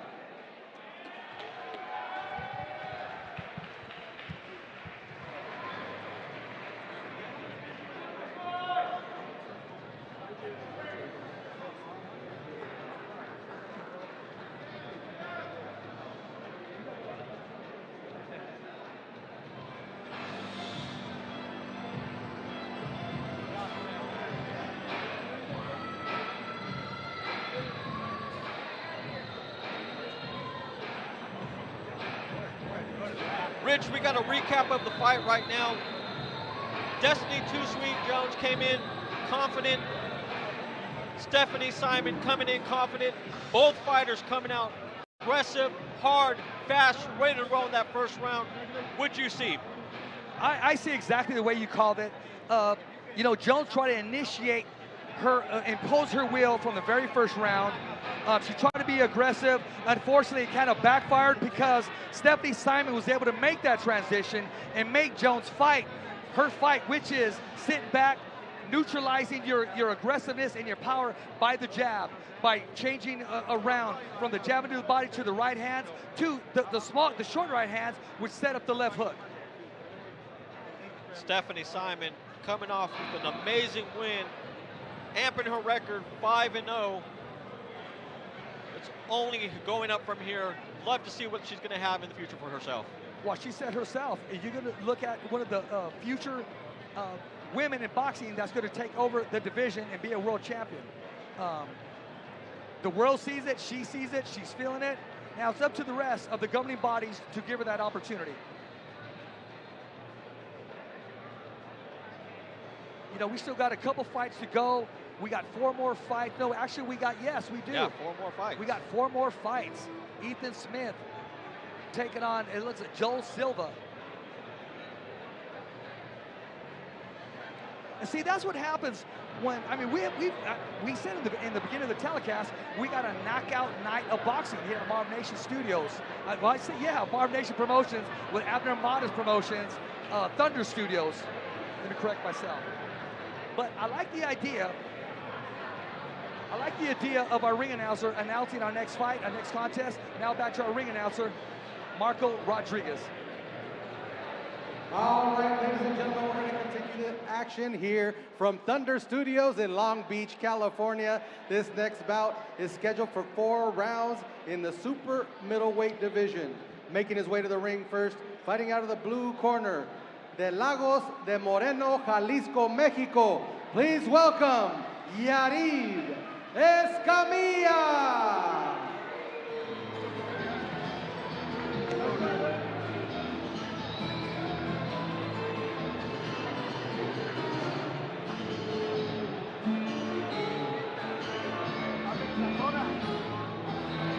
Yarid Joel Silva Escamilla.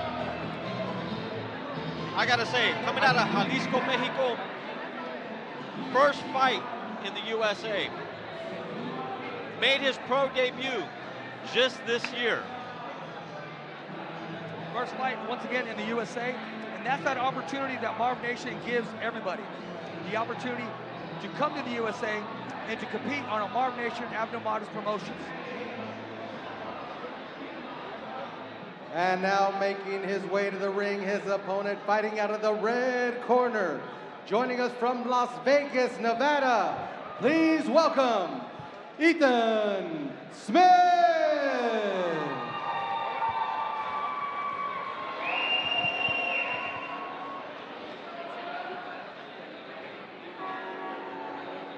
Ethan Smith, 3-0.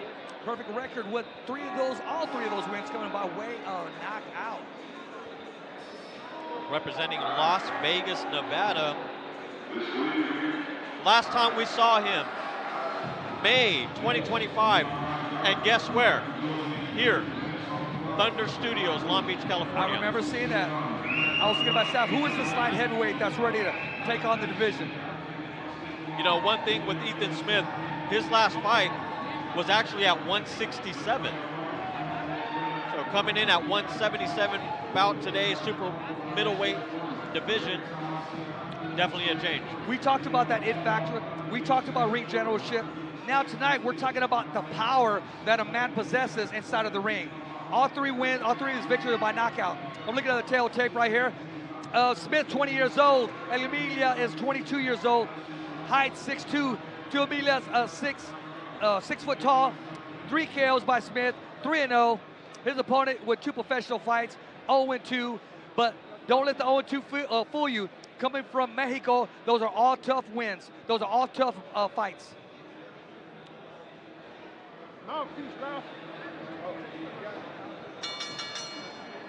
All right, ladies and gentlemen, once again, this next bout is scheduled for 4 rounds in the super middleweight division.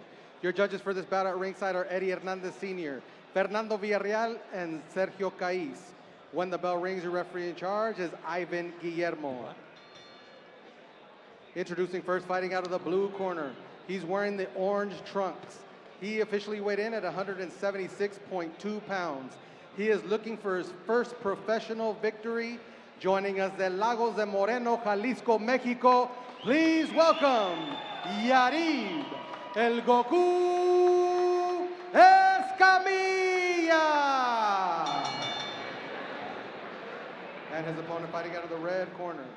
He's wearing the black trimmed with silver. He officially weighed in at 171.4 pounds. He so far is perfect in the ring. 3 victories, no defeats. All 3 wins coming by way of knockout. Joining us from Las Vegas, Nevada, please welcome Ethan Catch the Fade Smith. Now to give final instructions is the referee in charge, Ivan Guillermo.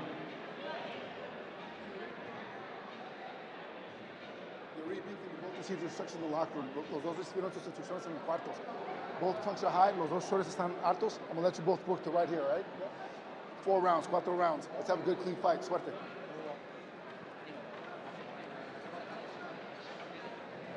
Well, now it's time to move up to the big boys. This bout is taking place in the light heavyweight division. Scheduled for 4 rounds. Again, Ethan Smith coming off an amazing win in his last fight out here at Thunder Studios in We got 4 rounds. Listo? Long ready, Beach, Ethan? California. First round of 4.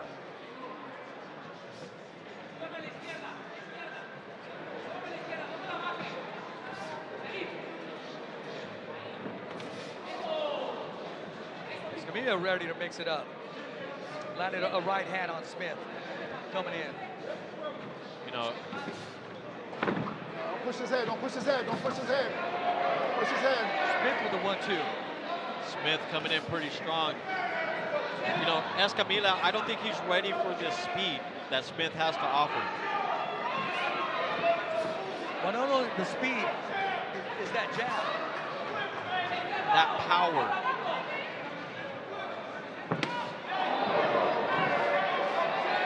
Rich, I got to tell you, sitting ringside, a shot to the body. I felt that. The whole world outside heard it. Cuidado con el codo, cuidado con el codo. Gosh, there's a fighter, the tip of my tongue that Smith reminds me of in the heavyweight division. Has been inactive. He signed with a TR and was possibly going to mix it up with Richard Torres, but they're colleagues, they're friends. Gosh. It slips my mind. I'm going to tell you, you got me on that one. I know who you're talking about, but you got me on that one. Big Baby. Yeah. But I'm trying to get his name. I got to get the name, not the nickname. Escamilla trying to do his best to work that body, but Smith, I'm telling you, putting in that work.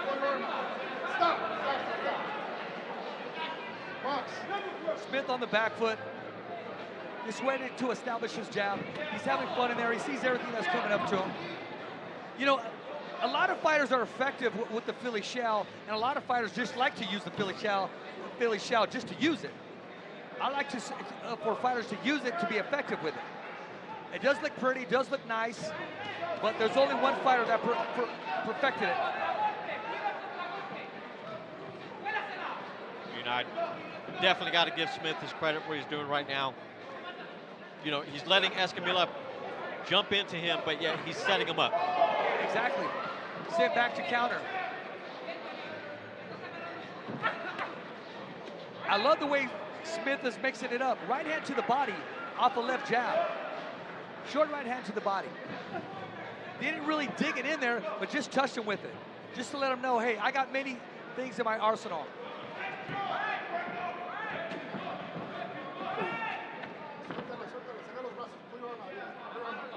You know, I have Escamilla as a southpaw, but I got to say, he's really flat-footed at an orthodox stance. He's trying to switch it up as much as he can, but it's not working. Smith is really working the ring. getting him with those combinations. Just as you said, that Smith stepped back, saw that punch coming to him, avoided it, and countered him with the right hand. End of the first round, coming into the second. I got to give that one to Smith.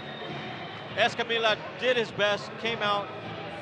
Looking at the replays, like I said, Smith shoulder rolling like he knew how to do it, letting Escamilla throw those punches, get all that action. Smith still able to push him back, land those combinations. Smith sees everything inside the ring tonight. He sees everything that's going on, just waiting to sit back, give the crowd their money's worth, moving around, get some work in. You know, it's good to get those KOs, but you really don't learn off a first round, second round knockout. But you don't get paid to work overtime either. Get some work in. And again, that's just the first round. Let's see what Smith has planned for these next few rounds. Only a 4 rounds, so he needs to do what he needs to do. Exactly.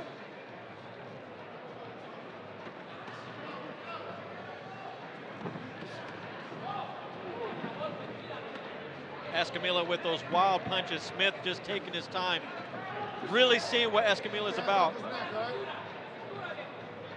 Well, Escamilla is not laying down at all. He's coming to fight. He's trying to cut the ring out, but all he's doing is chasing Smith, and he's actually chasing Smith into a trap that Smith is about to set up. Stop. Hey, you gotta stop.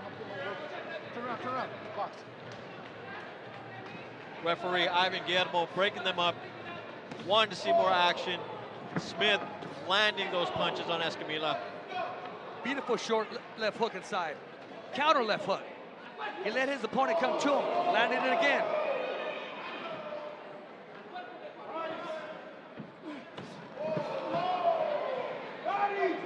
You know, Ethan Smith on his last fight here at Thunder Studios ended it with a second round knockout. Let's see what he can do right now.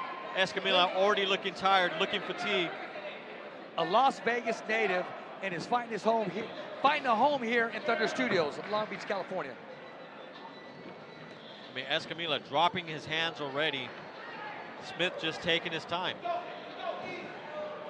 Escamilla with his mouth wide open. Telegraphing the right hand as well. Wild punch by Escamilla. Smith just taking his time. Letting him put the pressure, working the ring, setting him up. He's doing every attempt that he has to try to cut the ring off against Smith, but Smith sees it a mile away. Great footwork. He's just a step ahead of him every single time. Great three-punch combination with the left hand. Again, a dig into the body and to the head by Smith.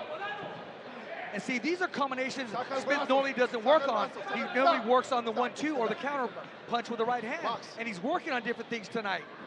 So he is getting his work in tonight. Stop.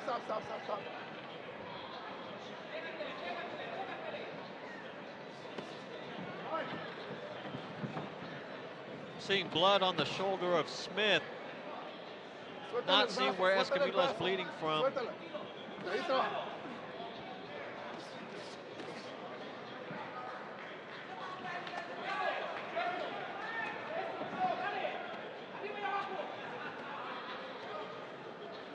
Smith is catching all those punches inside. Let his opponent work. That way Smith can counter with his velocity. Great footwork. Comes the bell, let's for the bell. I like to see Smith create his proper distance by using his jab and moving around. Has a great jab, and he's letting his opponent get inside and crouch. End of the second round. I got to give it to Smith. Smith's really doing the work, really taking his time. Look for Smith to close the show.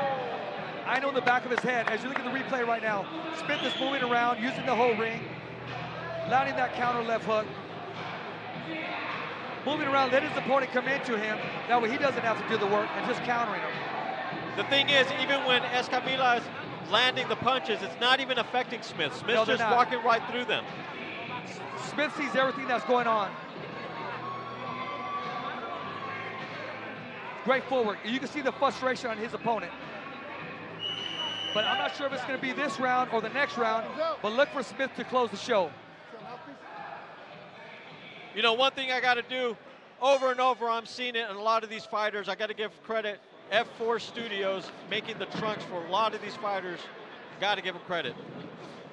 You know, you got to give these credit to these fighters, but then again, these fighters take that credit. They're not going to wait for you. They don't need you to say it's okay. They're going to make a statement themselves, and that's what you're seeing tonight. By Ethan Smith putting on a great performance. He's not in a hurry, wants to get the work in, work on a few things, but look for him to close the show tonight. I got to say, Escamila's not really looking impressive right now. He's tiring himself out. He's breathing heavily. I think Smith is just toying with him at this point. Oh, beautiful shots to the body. Oh, yes, you can hear that. Well, let me ask you this, Eric. Smith is 3-0, 3 knockouts. Now, if his opponent could go the distance in some shape or form, are you saying that's a victory to himself by going the distance? I'm going to say this. Smith shouldn't let this go the distance. No. Again, if he wants the practice, sparring. But if you're going to try to make a point, you're going to end this, you're going to end this good. I agree with you. Like I said, look for Smith to close the show in big fashion.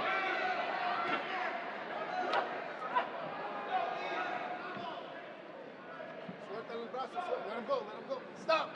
Smith is doing everything that he wants to do inside of that ring. Box.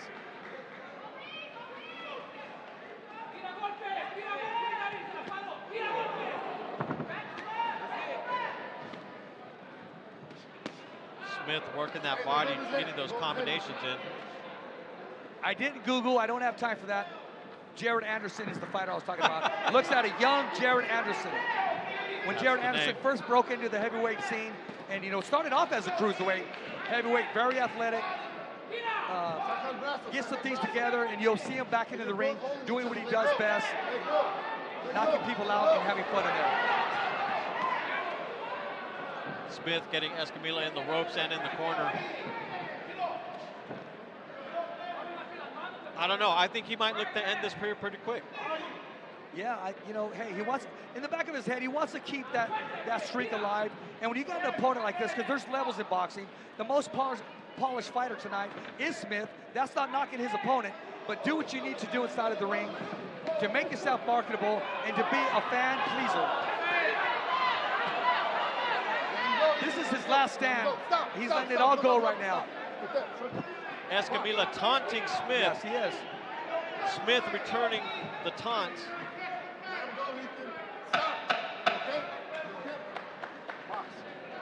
Smith telling the referee, hey, the eye, as if to say, hey, I'm being headbutted here. Yeah, minor headbutt. Both men with something to say at the end of round 3.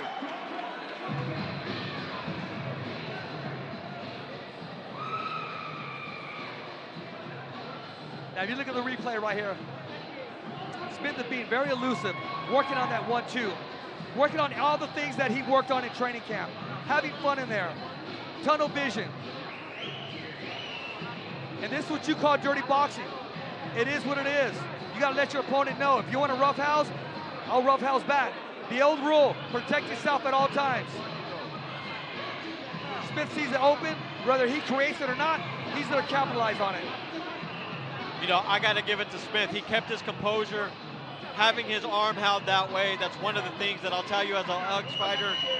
It's one of the worst things that can happen. Smith kept his cool, but said, hey, I can do the same thing. You want to play dirty? Let's play dirty.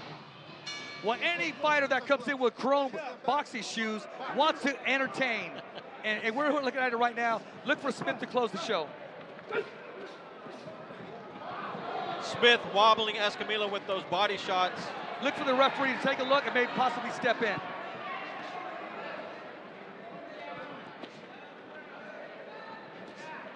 Smith digging to the body. Smith throwing those combos. Body shots to the head shots. Escamilla has really taken them, but he's starting to feel fatigue. You can see it. Fatigue, a little frustrated, bewildered, but he still has that competitive nature inside of him.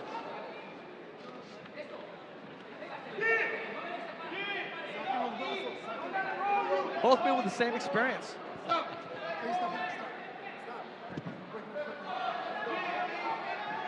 Smith giving ringside commentary a quick smile, letting us know he's got this. Okay, we said he would close the show. We'll see exactly what happens. Hook to the body.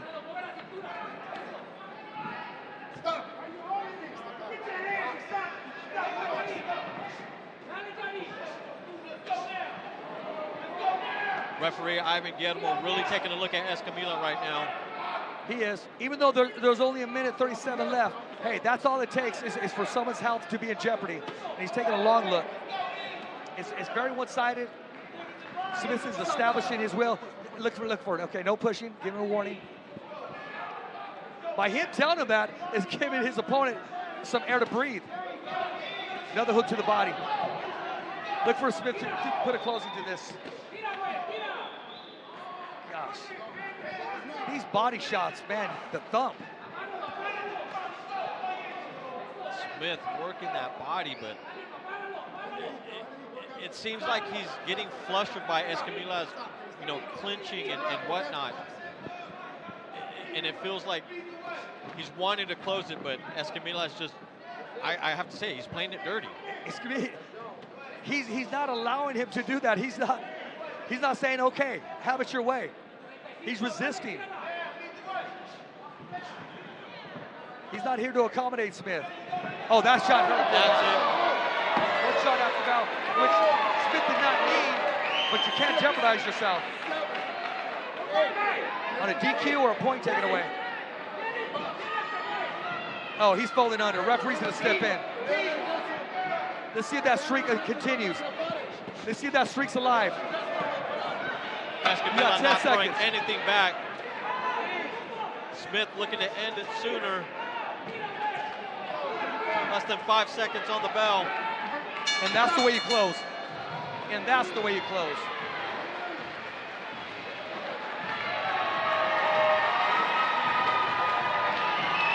Very one-sided fight, but entertaining. And that's what Marvnation, Abner Martis Promotions brings to Thunder Studios and brings to the live audience. Entertainment.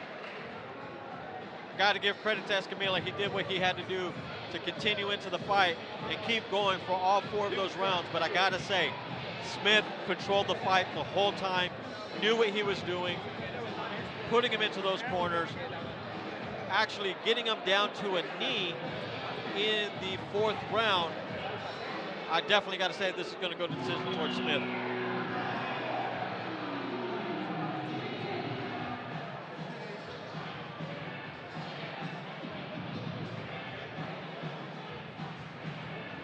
And as we wait for the judges' scorecards, going back to the replay, Smith really working, doing what he had to do. But again, Escamilla, the way he was fighting, the way he was doing it, clinching, playing a little bit dirty, frustrating Smith. So what does Smith do? He retaliates, figures out the combos, figures out what he needs to do, gets him into these rings, gets him into these ropes. And what does he do? Work that body, get him down clenched. Knocked down in the 4th round.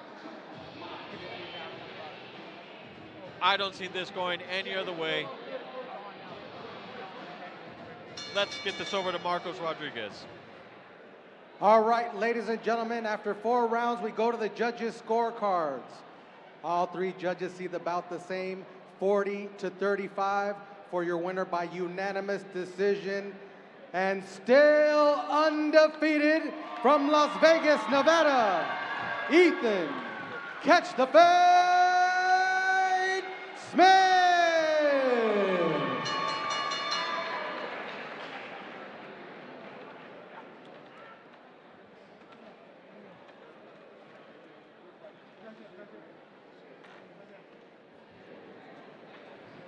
First of all, congrats.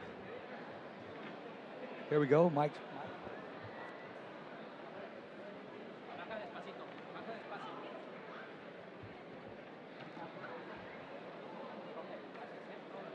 Ethan, if I could have you over here. First of all, congratulations, ladies and gentlemen. Ethan Smith, now 4-0. Listen, there's been a lot of comparison to you as a young Jared Anderson. When you hear that comparison, and knowing that you're your own man, you're very entertaining, how does it make you feel? I feel good, but like I say, I'm Catch the Fade. I ain't Jared Allison, I ain't Big Baby, I ain't a baby at all, I'm Catch the Fade. Being that said, they're just talking about your style and your promise, knowing that you're your own man. You had a very tough opponent. You gave the fans exactly what they wanted, some entertainment, hard body punches. Where do we go from here? Line me up with somebody better, and you're gonna see how I do them too. But before I forget anybody, I want to shout out, it was my coach's birthday that passed away recently, November 12th. He started me as a pup. King Arthur, I want to say rest in peace to King Arthur. I wouldn't be here if it wasn't for him. Shout out my coach Rodney, my pops, Cut Man, my brother Sam. I want to thank my girl. She cooks for me during camp, so I can't forget her too. She's an MVP. Nope. My mama, of course, can't forget my mama, my baby sister, all of them. I just want to let them know I love you guys and I appreciate you so much. Well, let's not forget about the fans, the followers, and the supporters that love you here in Long Beach, California, Thunder Studios. I cannot forget them. I'm sorry I forgot you guys for a second. Appreciate all my fans and supporters that came out. Wouldn't be possible if it wasn't for you guys either. You guys are much appreciated. And all glory, Marvnation, shout out Marvnation. All glory to God. All glory to God, man. Let's see what's next for me. Line me up. Hey, line me up. Hey, you heard it from the man himself, Ethan Smith, ladies and gentlemen. Still undefeated. Now back to ringside. Ethan Smith with the 4th round decision over Yarib Joel Silva Escamilla. I gotta say, that was a very one-sided fight, unfortunately. Escamilla putting the pressure as much as he could with Smith, but Smith controlling the whole fight the rest of the time.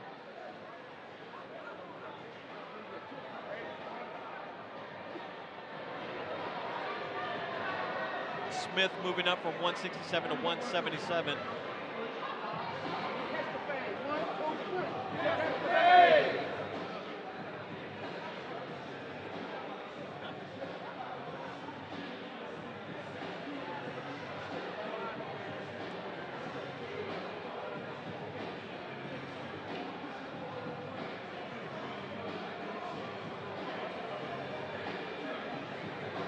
You know, Rich, going over the fight one more time, I said it once, I'm going to say it again. This was a very one-sided fight.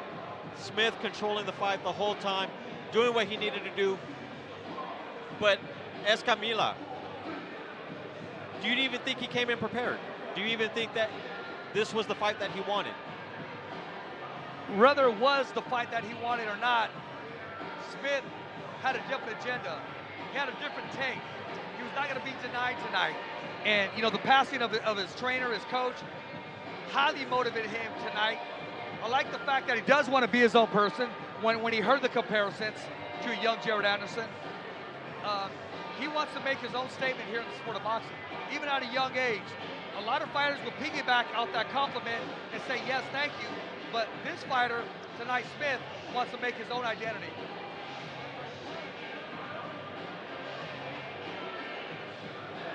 Well, I gotta say, you know what? Marvnation, once again, you know, I can't get enough, you know, I can't stop saying this. They put on a great card, a great event. It's sometimes hard to hear because the crowd is so into it. They're so involved. They're so involved that it's, you know, it's hard for them to be denied.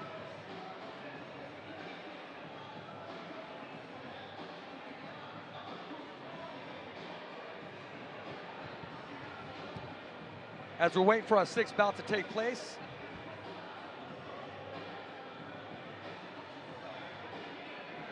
All right, ladies and gentlemen, now to our ring announcer, Marcos Rodriguez. All right, ladies and gentlemen, we continue the action here from Thunder Studios in Long Beach, California. The next bout coming to the ring is scheduled for 8 rounds in the super lightweight division. Making his way to the ring first, joining us de Culiacán, Sinaloa, Mexico. Please welcome Juan Yanes.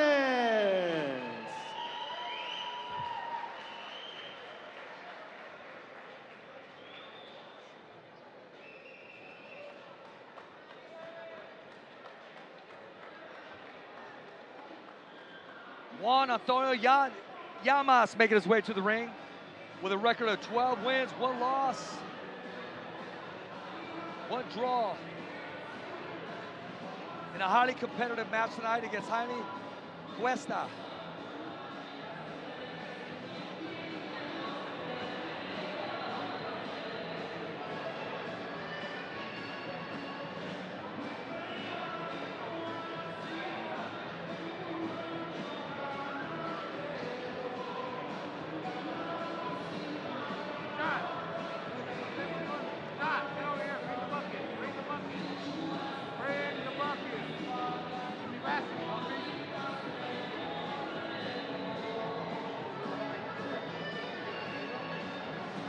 And now making his way to the ring, his opponent fighting out of the red corner. Joining us from San Diego, California, please welcome Jaime Cuesta. Jaime Cuesta making his way to the ring.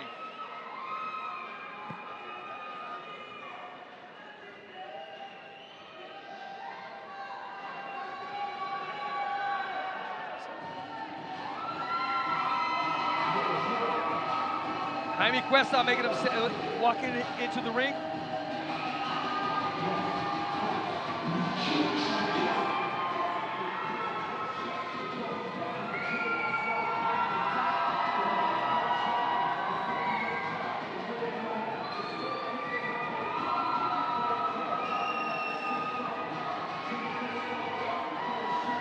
Jaime Cuesta making himself his walk inside of the ring as he moves to the crowd.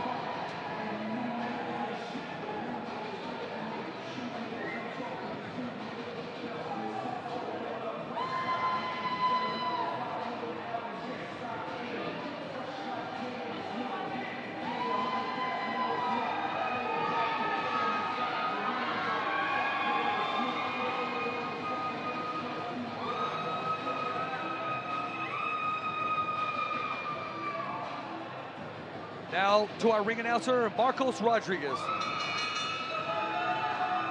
All right, ladies and gentlemen, once again, this bout is scheduled for 8 rounds in the super lightweight division. Your judges for this bout at ringside are Eddie Hernandez Sr., Fernando Villarreal, and Pam Hayashida. And when the bell rings, your referee in charge is David Sullivan. Introducing first, fighting out of the blue corner. He's wearing the black trim with white. He officially weighed in at 142 pounds even. In 14 bouts, he has 12 victories, only 1 defeat, 1 draw, 7 wins coming by way of knockout. 100% sinaloense de Culiacán, Sinaloa, Mexico. Please welcome Juan Explosivo Yanes. And his opponent fighting out of the red corner. He's wearing the black sequins trimmed with silver. He officially weighed in at 141 pounds even. He has an outstanding professional record, 11 victories, only 1 defeat, 4 wins coming by way of knockout. Joining us from San Diego, California, please welcome Jaime Cuban Flash Cuesta.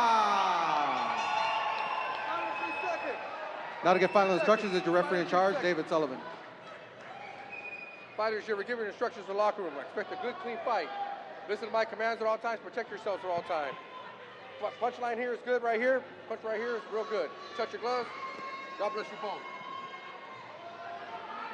All right, ladies and gentlemen, as we get ready for our 6th fight of the evening, scheduled for 8 rounds. You got Jaime Cuesta taking on Juan Yames. In the lightweight division. Listo. Yames with a 12-1 record. Cuesta 11-1. Round 1 begins.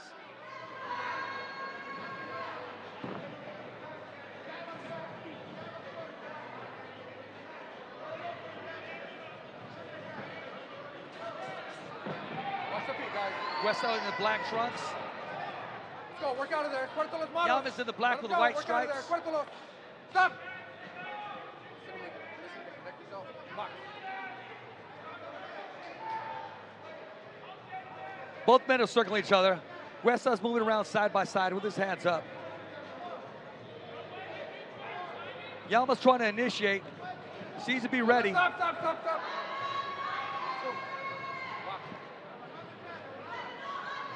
Cuesta moving around. Has yet to land a good punch yet. Has yet land to even a jab. He's moving around, trying to get the timing of his fighter.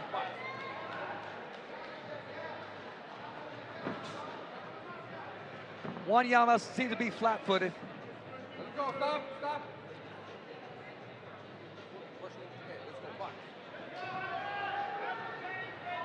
Both men moving around. One has yet to establish its dominance here in the first round. This is what you call a filling out process by both fighters. Llamas with a big right hand missing. Cuesta's moving around. Now Cuesta flurries his way out.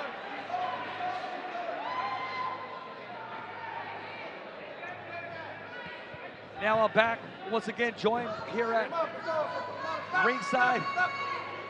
Our color commentary, Eric Hernandez. Gotta say, Rich, this was one of the fights that I was looking forward to. You know, Jaime Cuesta, coming out of San Diego, had a tremendous knockout win against Brian Mercado, but unfortunately did have a loss recently, March of 2025. Yes, I did. I believe we witnessed that loss together. He seems to take it in stride, and he did promise that he would come back, and he's making that comeback here tonight. Thunder Studios, both men in the first round so far has been a filling out process. Now both men are actually now starting to let their hands go.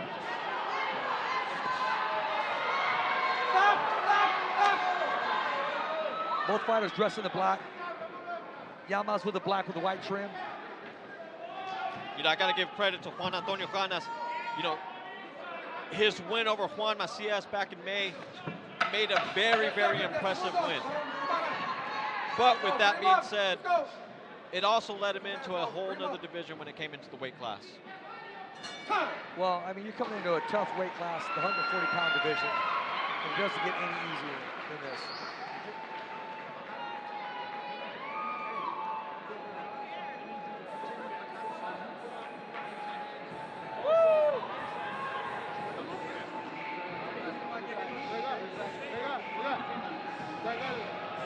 End of round one.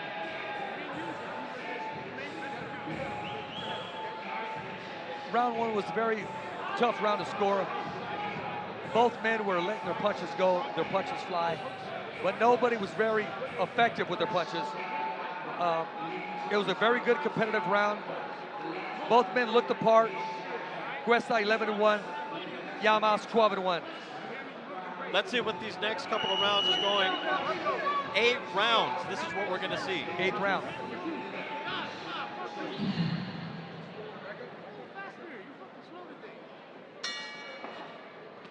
Round 2 begins. Cuesta this time with the jab. Seems to be a little looser than he was the first round. The first round was kind of holding back a little bit, just kind of moving around, trying to get his fighters at Llamas his timing and get the proper distance. Llanas' corner telling him he needed to put more pressure on Cuesta. Let's see if he takes the advice of his corner. Well, I got to say this. I got to take my hat off to T. Cuesta. You're coming off a very tough loss, very close loss, and then who do you jump back into the ring with again? Another tough opponent with a colorful record at 12-1 with Juan Llamas. So their team really believes in their pupil. Both fighters with plenty of ring experience. The nerves aren't here. Yes, I agree. I agree with you.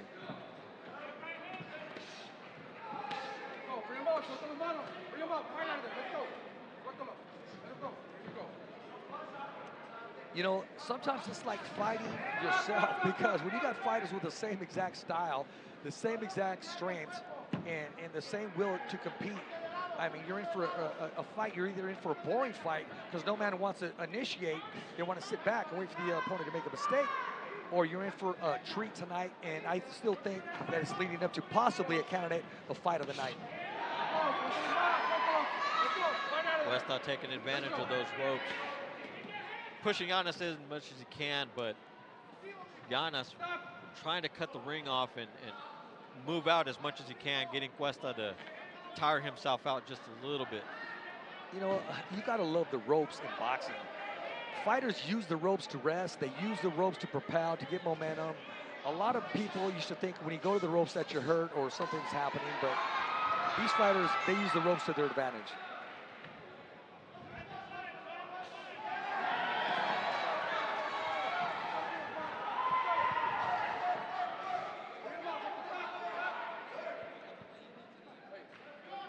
Both Cuesta and Llamas, neither fighter has initiated who's in control this round. It's very technical. It's very, I gotta say, a lot of respect in here tonight. Even though each fighter is letting their hands go, neither Cuesta or Llamas has initiated who's the boss inside this ring tonight.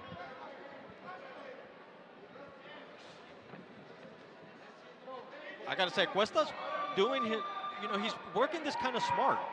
You know, he's not putting too much pressure, but at the same time, he's trying to get that body work in and those jabs the way that they need to land. I think he's the sharper of the two, the crispier of the two, but he has not yet taken command to initiate and say, hey, I'm the boss in here tonight. It's still anybody's fight going into this third round. Giannis giving Cuesta a really bad face right now. A little hit after the bell, but yeah, I saw that. If you can score points for giving a mad dog, I'd have Llamas up right now. But you got to let those hands go, and you got to be effective, and you got to land.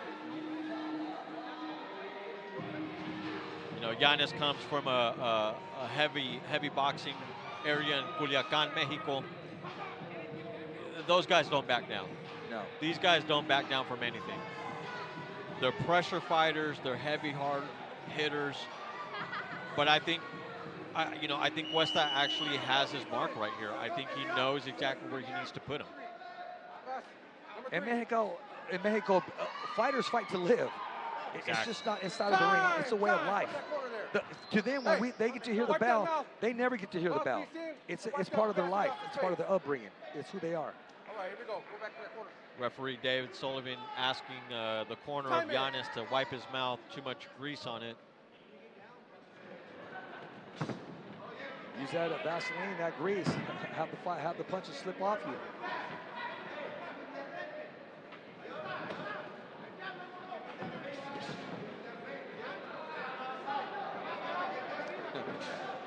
I remember a fighter once upon a time, I mean, and now he's a great trainer. Now he's a homeowner. Cuesta reminds me of Andy Vincent's back in the day. Kind of moves around, especially off the jab. You know, watching Andy Vincent's come from the amateurs into the professionals, you know, amazing career. Yes. And you know, I always give love to him, always give a shout out to him. I still talk to him here to here. You're 100% right, though. It's like looking at him in the ring all over again. Yes, it is. A lot of similarities. El Tiburón. I love that you said homeowner. Oh, is that what I said? Homeowner? You said homeowner. I said gym owner, but hey, she's one of those too. Cuesta putting in the pressure, getting Giannis up in the corner. I mean, he's putting him on those ropes, putting that pressure on him. But the clinch is catching them both. Now he's scoring. Big round for Cuesta. Cuesta with some heavy hits. Those hooks are landing and they're hurting. As we talked about earlier, neither fighter has initiated, and now Cuesta just initiated, and he wants to be boss tonight and be boss in the center of the ring. You know, round 3 of 8, you got to start winning something. You got to start proving something. You got to start bringing in that style that's going to win you on points. Well, not just that style, that decisive winning style. Because we saw a fight earlier tonight that I thought could have easily been called a draw, and I was off completely because I believe it was a unanimous decision. And the fighter I thought that had the draw or possibly the upset got the loss tonight. So you got to be very convincing with these judges tonight.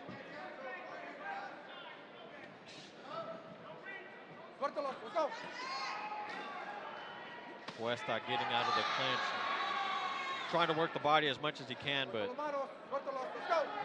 Giannis knows what he needs to do. And that's Giannis' type of fight. It looks like he just ties you up at purpose, but that's part of his strategy. He ties you up, and as he lets you go, he's going to let some punches let them fly. He's landing whether they them. land or not. That's his whole style right now. Let's go, let him go.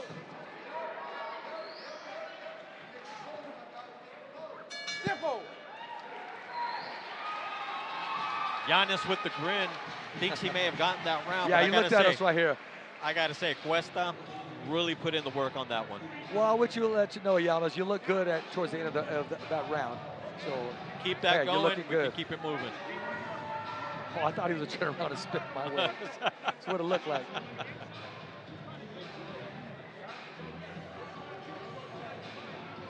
Looking at the replay, I mean, Cuesta's moving around as much as he can in that ring, keeping him moving, getting that motion moving on him. You know, I got to say, Giannis isn't really taking advantage of what he can. You know, cutting that out, moving him around, getting you know, Cuestas into those ropes and taking advantage of those, what could be body shots and stuff like that. Because of the styles tonight, Cuesta does want to show the judges that, hey, I'm the busier of the two. I'm letting my hands go. I'm initiating. Any chance I get, I'm letting my hands go. And he starts off with the 3 jabs. 3 jabs in a row. Stop. He goes back to the jab. Oh yeah, man. Box. Warning by referee David Sullivan to Linus, basically telling him, let's stop the clinching. Let's get some fighting going on. Exactly. It's hard to prove that, hey, I'm not trying to clinch a purpose when you do it from the outside. When you're inside, okay, pull and hit, do what you need to do. Dirty boxing, do what you need to do. But from the outside, there's no need to clinch.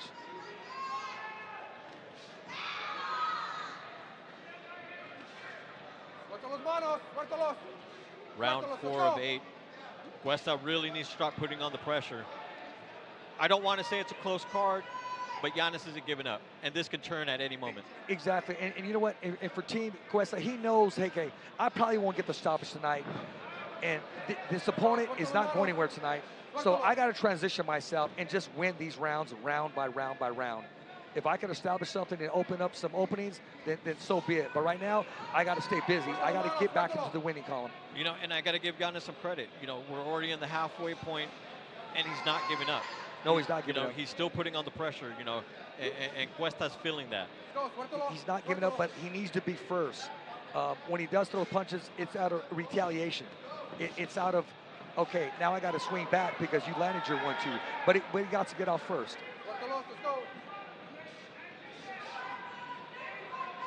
And see, as we said, Cuesta's using the jab. And those are points. Those are scoring points. No, definitely. I think Cuesta, he's trying to play it smart, looking at the footwork of Giannis, but, you know, again, points is what's going to win at this point. And that's something that both fighters need to take advantage of at this time in the rounds. And I'm hoping that we're going to see a lot more action based off of that. I'm going to be honest with you. I only got 2 body shots thrown by Cuesta and only 1 by Giannis. And I figured these guys would be going to the body inside of a phone booth. You know, what I'm hoping is both fighters aren't looking for the knockout and instead, again, start fatiguing your opponent. Start working that body.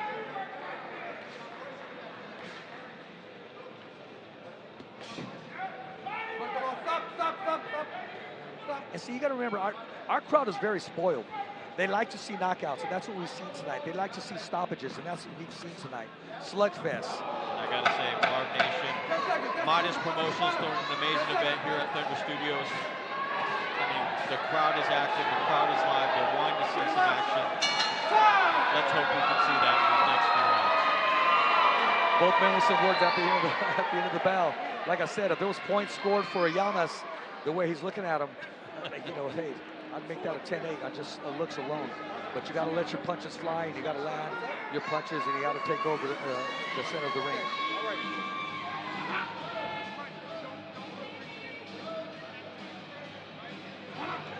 Ladies and gentlemen, Rich Ortiz here, play-by-play color commentary by Eric Dog Boxer Hernandez. Again, Rich, coming back from New York, watching those fights over there, people were still pumped, excited, ready to watch these fights tonight. And again, we've already seen some amazing fights tonight. Yes, we have. As you can see from the replay, Yeah. these guys are putting in work. These guys are doing what they have to do to put on a show for these fans. And when we just noticed Llamas landed the best punch that he's had tonight with the counter left hand that landed on Cuesta in that second round. I'm sorry, in that last round. Round 4. Round 5 of 8 tonight, ladies and gentlemen. Very competitive fight. I have Cuesta slightly ahead, but Llamas's game, he's not taking a back step and still truly believes that he can win this fight, but not just win this fight, he actually believes he can win by stopping Cuesta. Cuesta in the black shorts with white lining and Linus with black and silver. It looks like Cuesta's taking this round off to get his feet from underneath him. Threw a flurry there on the inside just to get off the ropes. You know, we're round 5 of 8. I don't want to say this, but I think both fighters are starting to feel that fatigue. I think both fighters are starting to realize that, hey, my opponent's not giving up. This may go a lot longer than what we're thinking. This may go a lot longer than what they expected. Well, if you're out there and you're listening, take a lesson right here. By you leaning on your fighter, him leaning on you, and you pushing your fighter off, that's exhausting. That's almost missing that big right hand. You can get away with 1 or 2, but when you miss a punch, it takes a lot out of you. You leaning on your opponent or your opponent leaning on you, it takes a lot out of you. And that's what we've been looking at for the first 4 rounds. You know, both these fighters took training camp very serious for this fight, both knowing what they were coming into. You know, the action's going to come. Two good body shots by Cuesta. But Off again, landing an overhand right. when you're And he heavy went straight to clinching the the way body. you are, heavy clinching the way they are, the tiresome's going to come. The fatigue's going to start coming. Well, I'll tell you what, they're continuing to move forward on each other because both fighters had a great training camp. Keep your head up there, Cuesta.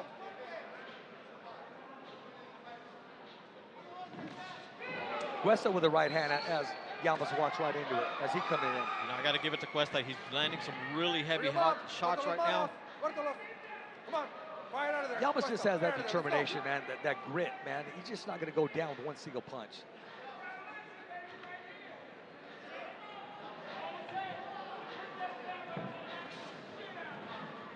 Llamas seems to be posing a lot. I like to see him get off right there. During that time, there was an opening either for the 1-2 or at least establish that jab. I mean, he's right there. He's circling his opponent. There he goes with the jab. And that creates the distance, that proper distance to land those big right hands. Let's go, free him up. Let's go. Cuesta's corner saying they want to see more action. Move forward, move forward. 10 seconds.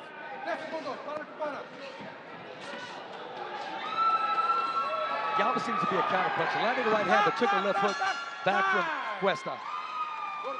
Very good finish. Both fighters still chopping, talking it up to each other. Yeah, I got to say, the most action we've been seeing is when the bell rings. Exactly. Those Both last these 10 fighters seconds. giving those faces. Both these fighters, you know, they're doing what they have to do. You know, looking at the replay, you know, Cuesta's not taking his time. He's trying to move in as much as he can, but again, Giannis is taking the hits. Cuesta with his best body attack throughout the whole fight. As I said earlier, he only landed so many punches to the body. I believe it was 2, and landed 3 punches in a row to the body. It's never too late to land a body shot. You never know when it's going to take its toll on a man.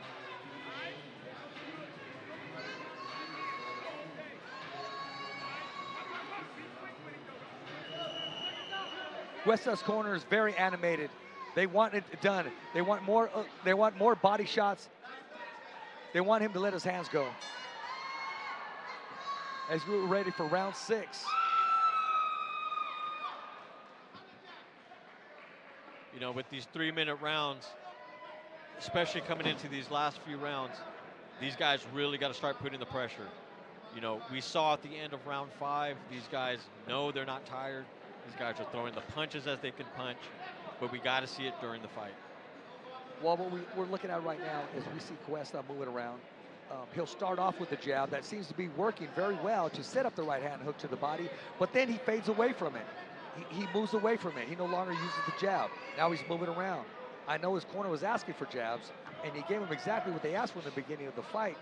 Now he's slowly transitioning into that phone booth mentality again. Let's fight inside. Now he's trying to set up the left hook by trying to paw the right hand. Now he goes back to the jab. And that's going to get him the proper distance that he wants. And that's going to make it look very impressive to get those scorecards from the judges' favor. To get favor from the judges. Juan Antonio Yanez, I got to say, he's starting to look a little bit tired right now. His feet are starting to get a little bit heavy. Let's see if Cuesta takes advantage of that. I wish we had the comp box of punches thrown by Team Yanez. Because I know Cuesta's letting his hands go. I'm not saying they're all landing, but he's letting his hands go. Cuesta with that hook to the mouth, and Yanez took it. Smiled, laughed. Smiled right at it. They say, that's all you got? Come on. There you go. Now he tried to pull his head. He tried to pull his head down with his left hand and land a short right hand, which is, hey, textbook. That's that boxing IQ. That's just being in the ring. And that's just being from Mexico and fighting on the streets and fighting in life and displaying everything that you go through in life inside of the ring. You know, one thing you do when you're in the amateurs is you're all over the ring. As soon as that calms down, you turn pro, you start playing smarter. The IQ starts working up. You know, it's one thing that we try to say a lot of the guys in the gym, hey, you know, it's a lot different game, and, you know, you got to play it smart. Just playing it safe and just playing it smart. Well, you develop that muscle memory in that transition from the amateurs to the professionals. And you got to make that transition the very first fight if possible. If not, you're going to have a long career of not being able to adapt. And then you got to make that decision, is the sport for me? But when you got that dog and you got that heart, that corazón inside of you, you have what it takes. You just got to be able to move to that next level. You know, Rich, you and I go way back. I managed a lot of fighters back then. We saw some of these fighters go from what we thought could have been amazing careers to they got too comfortable. Yeah. They didn't do what they were supposed to do. They took time. They started being lazy in the ring. And now where are they at? Well, I'll tell you what. These two guys, where they at tonight, they want to be in that next level. And I know exactly what you're talking about. You get too comfortable because you're in that comfort zone. You're in that small city. You got to go out of your comfort zone. You got to test your skills. And you know what? Stop looking in the mirror.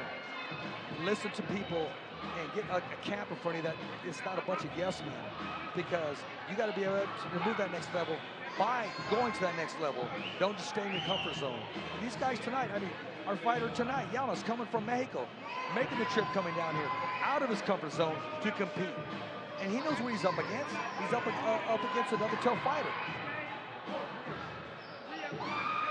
Coming into round 7 of 8. The judges are going to have their handful on this one. It's tough, yes. But at the same time, like you said, if we had the CompuBox numbers, we definitely can see who's really throwing and not. I agree with you.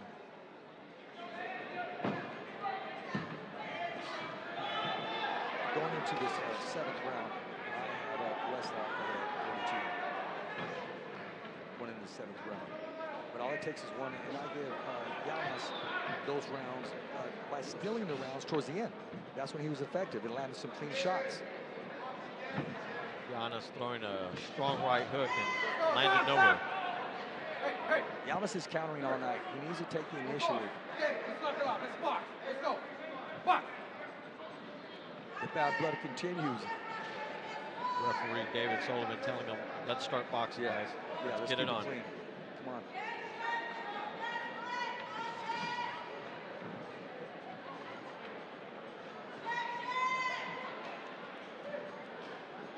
Wesley needs to go back to the jab. That was working for him. That set up the rest of his punches, and he moved away from the jab. You know, Yanez waiting for him to come in and you know, move on those hits as much as he can. He needs to take advantage of that. Start using his jab as well. Yanez needs to throw a short right hand lead and hook to the body. It's there. I mean, because Cuesta already knows, okay, He's just waiting to counter me. He's just waiting to counter me. I'm going to move around to my left all night long. I'm going to establish my jab, do enough to win on uneventful fight, so to speak, but get back into the win column. What Jan needs to do is throw that right hand lead. He has thrown that right hand lead all night. He's throwing a 1-2, but just try it. Short right hand. Gaona's getting a little flat-footed. Like I said, his legs are getting heavy, but he's still pushing. He's still pumping it. Very wide upper body base with that left hand right out there cocked, instead of having it inside and establishing that jab. And he's dropping that right hand. But the kid is tough as nails.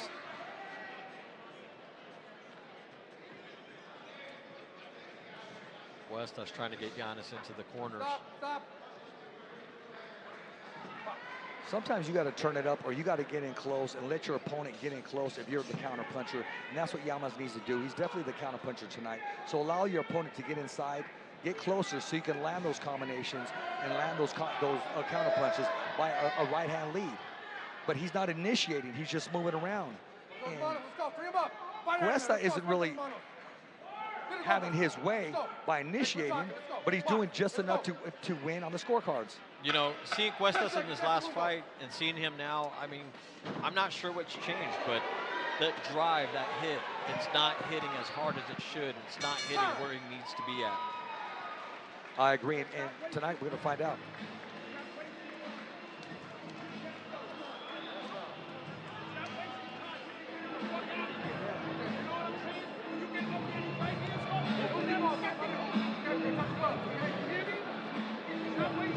Cuesta's corner telling him to move, and start pushing forward. Giannis's corner making sure that he's okay.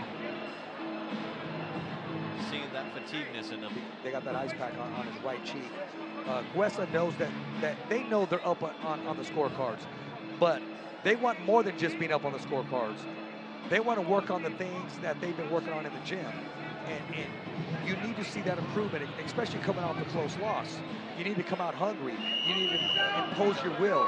You need to land the clean punches. You got to be able to change your game plan. Last and final round. Here we go. Let's see if these guys put the pressure on each other. Cuesta looks the fresher of the two, establishing that jab. Giannis Look swinging. at Giannis with those nice counter punches. Now he's looking clean. Now he's letting his hands go. Now these guys are putting on the pressure. Yes, they are. Last round, the point round. Hands out. Let's go. Fight. Suelta los manos. Suelta los. Let's go. Fight out of there. Suelta los. Both fighters fighting out of the clinch. Stop. They've been doing that all night. I mean, they got very similar styles. Yeah, Llamas, he's the more of the counter puncher. So is Cuesta, but Cuesta does initiate some offense, and that's going to be the difference maker tonight when it hits the scorecards if this fight continues the way it is. All it takes is one. Bring him up. Let's go. Pull out of there. Fight. Let's go. Fight out of there. Let's go. Suelta los manos. Oh, nice right hand. Place Llamas. Let's go. Fight out of there. Suelta los manos. Come on. Fight out of there. Let's go. Fight. Same exact fight that's taken place in this last round as it did the first round. You would think these guys would want to add the pressure being the last round, but you're 100% right. First round, last round, looking very, very similar. Both guys just keeping it as clutched as they could, throwing these light hands, nothing heavy enough to... Eric, but on paper, when this fight was announced, when this fight was signed by one of the most promising matchmakers here in California with Marvnation, everybody thought it was going to be a blockbuster. Everybody thought it was going to live up to the hype as far as being fight of the night. Now, I'm not saying this is not entertainment, but you got two fighters that are clones of each other, and either one of them is really initiating themselves to be declared the clear-cut winner. I do have Cuesta ahead on points. Yeah, so do I. In a very competitive, highly close, at time fight. But yeah, no, I definitely have Cuesta yeah, ahead the of cleaner of the the two, I got to go Cuesta. Let's go on. That's not taking anything away from Team Yamas. Tough as nails. It's just you got to be able to make that transition and not just be a counterpuncher, but initiate the offense yourself and take those risks. I mean, you ask yourself, is this just something that both fighters wanted to play safe tonight? It was, but you know what? Nevertheless, 8 rounds of boxing. Both with colorful records, 11-1 and 12-1. I wouldn't change it for the world. At the end of the day, you got to perform. And now they're giving the fans, the followers, and everybody exactly what they wanted, and we're looking for in that very first round. Mutual respect as always, and that's what you want to see in the sport. Cuesta's ending the round with no mouthpiece. And both men are going to think they won. Yeah, you got to keep that mouthpiece in.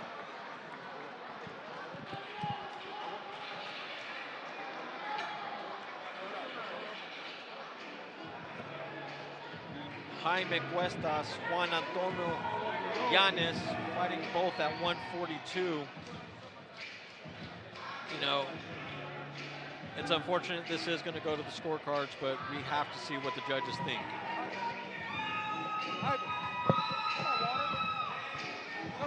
That's it right there. Okay, thank you.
All right, ladies and gentlemen, after 8 rounds, we go to the judges' scorecards.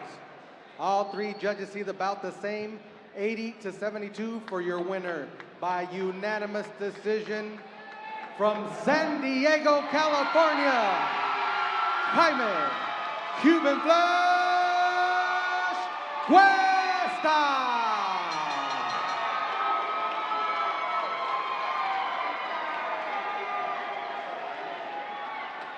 Jaime Cuesta with the win. Gotta say, both fighters putting in their all.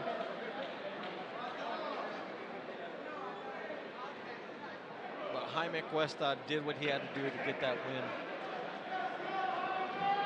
Jaime Cuesta, first of all, congratulations, Jaime. You were in there for the long haul. You were in there with a very tough opponent. You landed some clean shots. Your opponent wasn't going anywhere. He definitely wanted to counterpunch you. You made that transition. Talk to us about exactly what was going on and what advice did your corner give you coming out in this last round? Use the jab and work the body. I saw that I was able to work on him effectively. I just could have capitalized on it sooner, but we're learning as we keep moving forward, and that's what it's all about. So thank you, everyone. You know, how much pressure was on you tonight, coming off a loss for the very first time, knowing you needed to get back in the win column, but also put yourself back into the top 10 and be that rising star that promised to have that promising career? Absolutely. I mean, you kind of nailed it right on the head. I think in the last interview, my last fight here, everyone knows that saw it. My only loss was controversial, so many thought that it was a robbery, but keep moving forward. We can't let nothing knock us down. Let's do it. Talk to us about the advice your corner was giving you, because they were very animated inside the corner. They were pleading with you. They were asking for certain tools out of your toolbox. Talk to us about those tools, and talk to us about your overall grade on your performance tonight. My overall grade, I'll give it a C+, B-. I could have listened more, I guess, but the animation is great. I'm a visual learner, so I need that animation in my corner, so that's great. Where do we go from here, and what can we expect in 2026? 2026, for everyone that's here tonight, I believe it's the last fight of the night. I challenge Joseph Abudi, the main event tonight. I'll whoop him. The last fight you'll see here tonight, I'll take him on. Tell him run that. Well, I'll tell you what, he has to take care of business tonight. Why don't you stick around? If in fact that's the fight you want, we could possibly see you climb inside that ring and initiate that challenge face to face, but in all due respect, he has to take care of business tonight. Of course, always, we welcome that. Me and Joseph are somewhat cool friends, but business is business, so we gotta do what we gotta do. Ladies and gentlemen, you heard it. Business is business. Ladies and gentlemen, your winner, Mr. Cuesta. Now back to ringside. Jaime Cuesta not afraid to call out who he wants next. Who does he want next? Our main event, Joseph Michael Abudi. Got to see how that's going to turn out. But before then, we still have one more. Let's go back to the replay of tonight's fight with Jaime Cuesta and Juan Antonio Llanes. Both fighters starting off the fight safe as can be. Playing the ring smart, doing what they had to do. But did we need to see that for the next 7 rounds? Both fighters trying to offer what they could. But could they finish it? Again, Llanes throwing the power punches, doing what he had to do, climbing into that clinch, tiring him out Cuesta, but Cuesta coming back, throwing him into the ropes, grabbing him as much as he could, and tiring him out just as well. Both fighters coming in, both with amazing records. Again, I have to say, was not surprised to see Cuesta as the winner. I felt he was given more of the pressure and more of what could have been a knockout sensational fight. And that was a solid 8 rounds of back-to-back fights that these guys have given.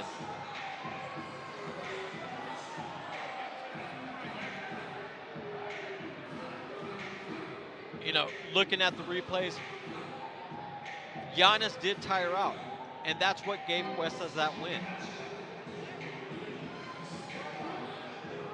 And again, Cuesta's requesting, wanting, yearning for that fight against Joseph Michael Abudi, our main event.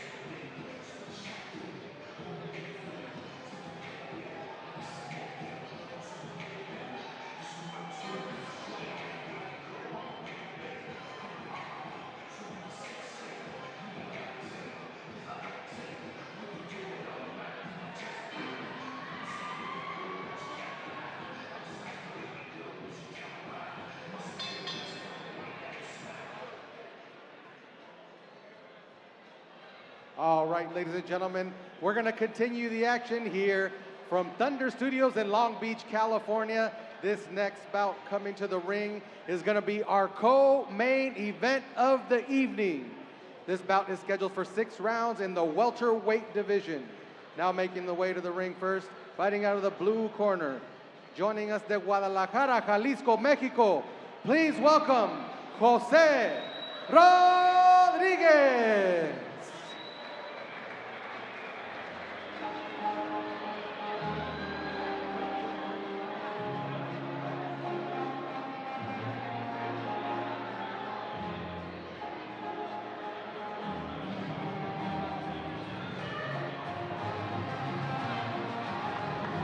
Jose Rodriguez coming into the ring, coming off of 4 wins, but 1 minor loss here in 2025. Unfortunately in Montreal, Canada. Now he's back home. You know, being from Jalisco, Mexico, you know, he's got that drive, he's got that ambition. amazing record at 7-8 with those 6 knockouts.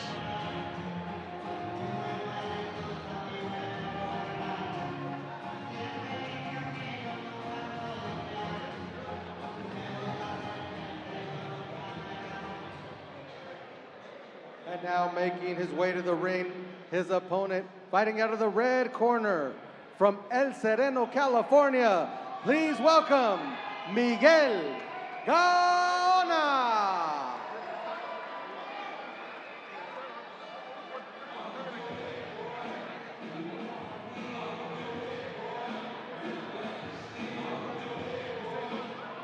Miguel Gaona coming to the ring. Had an amazing fight back in July 2025 in Fresno, California. Amazing knockout against Daniel Osorio. And that was on the Vladimir Hernandez undercard. And gotta say, very impressed with Gaona on that. Taking it to the tail of the tape. Gaona 7-0.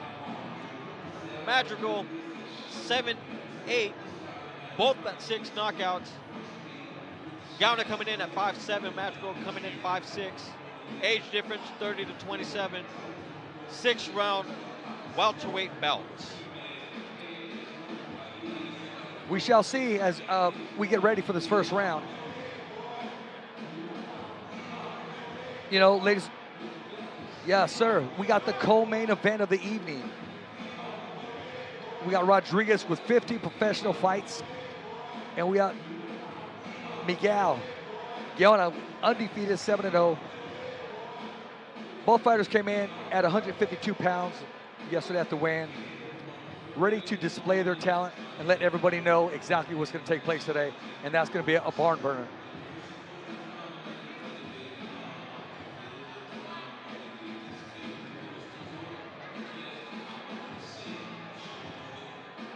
Give it back to our ring announcer, Marco Rodriguez. All right, ladies and gentlemen, once again, this is scheduled for 6 rounds in the welterweight division. Your judges for this bout at ringside are Eddie Hernandez Sr., Fernando Villarreal, and Sergio Caiz. And when the bell rings, your referee in charge is Ivan Guillermo. Introducing first, fighting out of the blue corner. He's wearing the red trimmed with white. He officially weighed in at 152.6 pounds. In 15 bouts, he has 7 victories, 6 wins coming by way of knockout. 100% Tapatillo de Guadalajara, Jalisco, Mexico. Please welcome Jose El Topo Rodriguez.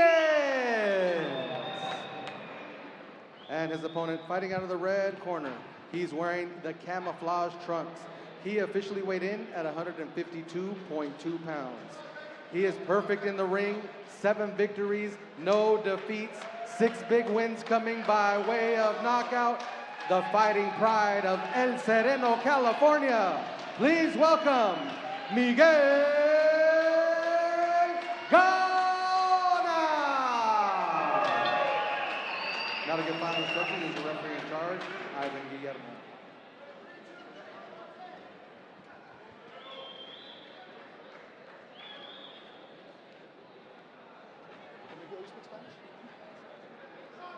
José, los dos decidieron sus instrucciones en el cuarto. Los suertes, los dos son altos, van a trabajar hasta acá, ¿ok? Tenemos 6 rounds. Suerte. Gaona versus Rodriguez, ladies and gentlemen. We're waiting for that first bout ring, our co-main event of the evening. As you heard from our ring announcer, Marco Rodriguez. This fight is scheduled for 6 rounds. You know, both of them coming in under 154. Both came in at 152. You ready? 152.6 did Jose Rodriguez, to be exact.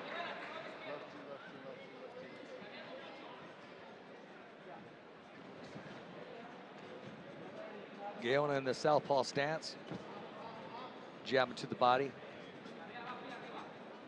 Has his opponent in the corner. Rodriguez moving around. Red trunks, white stripe. Like I said during Gaona's walkout, the honor of watching him in Fresno, and I got to say, I was very, very impressed. You know, that was under the Vladimir Hernandez knockout loss that he was undercard on. But Gaona showed his strength on that fight. Gaona showed his ring smarts, and I'm hoping that's what we're going to see tonight. Well, you want to pick up where you left off, and you want to continue to get better each outing. And right now he has his opponent against the corner, Jose Rodriguez. And Gaona just scored the knockdown by scoring to the body. Like I said, we're going to see those ring smarts, and we're going to see that strength. We're going to see that level. Rodriguez does have that heart, that ambition, but there's levels in this. And Gaona 7-0, and not just given 7-0, unearned 7-0. Here in the camouflage trunks, full of sponsors in the back. Taking his time, another hook to the body, and that's round number 2. It's going to be a matter of time before our referee steps in. Rodriguez definitely feeling that pain on that body shot. Yes. And it's done. And that's waved. First round knockout, Miguel Gaona. Like I said, seeing him in Fresno, not surprised for tonight. No. Great performance as well.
All right, ladies and gentlemen, 1 minute, 36 seconds into round number 1. Your referee in charge calls a halt to the bout for your winner by KO victory, and still undefeated from El Sereno, California, Miguel Gaona. And again, Miguel Gaona with that first round knockout. Amazing, amazing hit. Amazing, amazing fight. Get it over to Richard Ortiz. Well, first of all, congratulations, Miguel Gaona. The last time I saw you was in Fresno, California. We were just talking about that, myself and Eric Hernandez, and you look sensational. Today, you're on a different level. You had a different mind frame, and you showed that different level tonight. Talk to us about what was going on in that first round. You know, thank God, thank my team, thank you everybody who came out and supported. Have a good, training camp. Shout out to Joel Diaz, and we had a good camp, and we got the job done. Well, I will say this, you got a good camp, but you also got a good promotion team. Talk to us about that, and talk to us about how they're keeping you busy and what's next in 2026. Yeah, shout out to Marvnation. Thank you, Marv, for putting me on this platform. Without you guys, I wouldn't be here. Well, you know what? Thunder Studios adopts a lot of heroes. But when that walkout tonight, I'm going to keep it real. I had to sneak out because I drank too much water. There was people in the urinal said, he's coming out, let's go. So they just ran out. I don't know if they had time to wash their hands or what. But your name and your presence alone brings that it factor. Knowing that, when do we start moving up in levels? What are your plans for 2026? I'm going to just go take a break, go back to training camp, and let my coaches decide from there. And we go talk to Marv, and we set up the game plan. Hey, you know what? A lot of people want to follow you. They want to know how to get a hold of you. What's your social media? How can we stay in contact with you? Miguel Gaona. Miguel Gaona. There you go, ladies and gentlemen. Once again, our winner, Miguel Gaona. Now back to ringside. Miguel Gaona with that first round knockout. Gotta say, this kid's up and coming, proving his record, 8-0. A minute and 26 seconds into the first round. Let's go back to the recap and see what we got. You know, Jose Rodriguez, I got to give him credit. You know, he's not one of those fighters that comes in unexperienced. He has the experience. But again, Gaona knew exactly what to work, exactly what to do. Worked that body, got him into the ropes, didn't allow him to pull out. Gaona hurting him instantly with that first knockdown. Thought he'd be able to come back. Gaona put him right back into those ropes, and Gaona put him exactly where he needed to be, right onto that canvas. Gaona earning himself that win. No doubt in my mind that this kid's going to be moving a lot higher in this. Gotta say, Rich, for being the co-main event, very impressed. You know, we talked about there's levels in the sport of boxing. He did exactly what he needed to do. No fighter, no boxer gets paid to work overtime. If it's there, take it. And he established it being there by the early body attack. And I'm gonna be honest with you, Eric, I didn't see that tonight at all from any of the other fighters. He established his will to the body right off the first round, as if to say, hey, that was my plan, just to go to the body to slow my opponent down. And he didn't have to slow him down any longer. Referee came in, did a great job of stopping the fight. Didn't need to go on any longer. Fighter was not even capable of getting up. That's how hurt he was. Like I said, seeing him in Fresno, very impressed. No doubt in my mind that we were going to see that tonight, and look what he did. Impressed us to the fullest. Well, if you could be a co-main event, as you are, you can easily be a main event. And I kept it real when I was up there in the post-fight interviews. You know, there was fighters that were getting ready, fans that were getting ready to go to the men's room. They heard he's coming in the ring. They stopped what they were doing. They put on hold their business and say, let's get back in here. Let's take care of it. Definitely. Marvnation, Marvin and Abner Matas throwing out shirts to the fans, hyping this crowd up. Gotta say, main event. Well, you know what? If Marv listens or not, I got a bone to pick with him. I want a Marvnation shirt. I'm with you on that. I'm Yes. with you on that.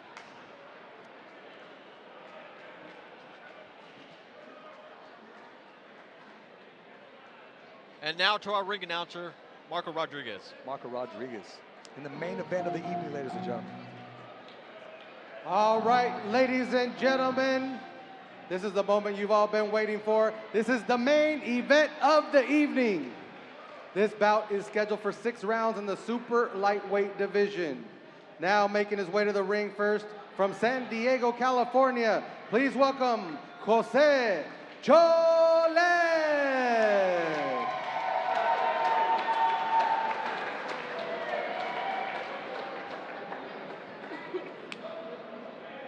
Jose Cholet getting ready to make his ring entrance.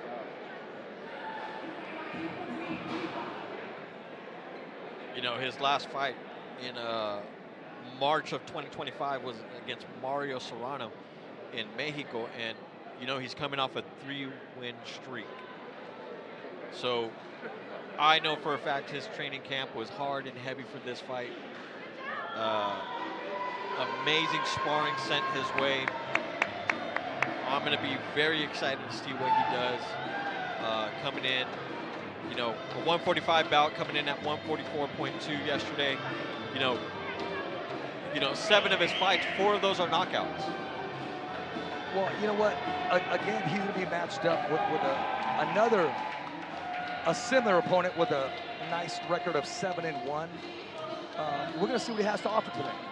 And in this fight, you can't say there is an A side and a B side. It's the main event. They're very equal. On paper, it may say who walks in on the contract who walks into the ring first, but that doesn't initiate or dictate who's number 1 and who's number 2. Once that first bell rings, we'll find out. And now making his way to the ring, his opponent fighting out of the red corner from Los Angeles, California. Please welcome Joey Abudi. Joseph Abudi, 7-1. Found it very interesting that Jaime Cuesta calls out our main event. But I gotta say, that would be the fight to see. And that's how you get fights done. At least you know what he's thinking. A lot of fighters will say, hey, I'll leave it up to my manager, I'll leave it up to my team. But they got to know every day that they get up and run, when they put the gloves on, when they're sparring, there's somebody on their mind. You know, Abudi's had a very busy 2025, you know, came out 2 wins. He did unfortunately have a loss, but his August fight, you know, against Raul Guerrero, technical knockout. Hey, Abudi coming in 7-1, Cholet 6-1, both with 4 KOs, both the same height at 5'11", both similar in age. Abudi 25, Cholet 24 years old, super lightweight bout at 6 rounds. Let's give it back to our ring announcer, Marcos Rodriguez. All right, ladies and gentlemen, once again, we want to welcome you here to Thunder Studios in Long Beach, California. This bout is brought to you by Marvnation Promotions in association with Modest Promotions. This bout is sponsored by Fightbook, Custom Mouthpieces by Dior, Adams Boxing, Torque Law, Champions of the People, Pebble Sleep, and Cellular Candy. This bout is sanctioned by the California State Athletic Commission. Your chair is Peter Villegas. Executive officer is Andy Foster. Your physicians at ringside are Dr. Zhu Shang Lu and Dr. Brad Schwartz. The timekeeper in charge of the bell is Angelica Reyes. Your judges for this bout at ringside are Eddie Hernandez Sr., Fernando Villarreal, and Pam Hayashida. And when the bell rings, your referee in charge is David Sullivan. All right, Long Beach, California, this is the main event of the evening. Make some noise! Introducing first, fighting out of the blue corner. He's wearing black trimmed with baby blue. He officially weighed in at 144.2 pounds. His professional record, 6 victories, 1 defeat, 4 wins coming by way of knockout. From San Diego, California, please welcome Jose El Centella Cholet. And his opponent fighting out of the red corner. He's wearing the white trimmed with orange. He officially weighed in at 141 pounds even. His professional record, 7 victories, only 1 defeat, 4 wins coming by way of knockout. From Los Angeles, California, make some noise for Joey Abudi. Now to get final instructions is your referee in charge, David Sullivan. Okay, fighters, here we're giving you instructions in the locker room. Take a good, clean fight. Listen to my commands at all times. Protect yourselves at all times. Belt line's a little high here. I'm going to let it go right here. Belt line's high here. I'm going to let it go right here. Touch gloves. God bless you both. Let's go.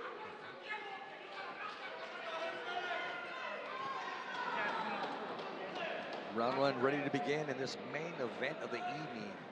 Abudi and Cholet get ready to get it on. Cholet 6-1, Abudi 7-1.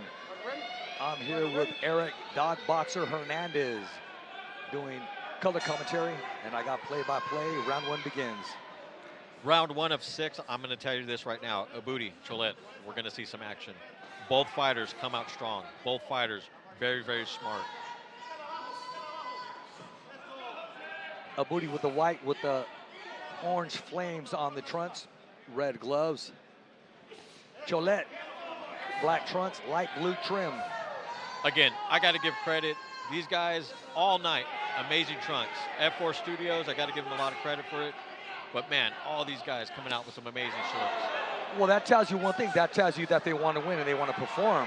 They take their careers very seriously. And they got the sponsorship in the backing. Abudi showing no fear Oh, Oburi gave a left hook, and he just took one by Cholet. Cholet taking those hits. Oh, both countering. fighters are loading up. Both fighters are landing. Cholet countering even off of those hits from Abudi. You call it. Cholet's looking to counter right now. Abudi's trying to be the initiator.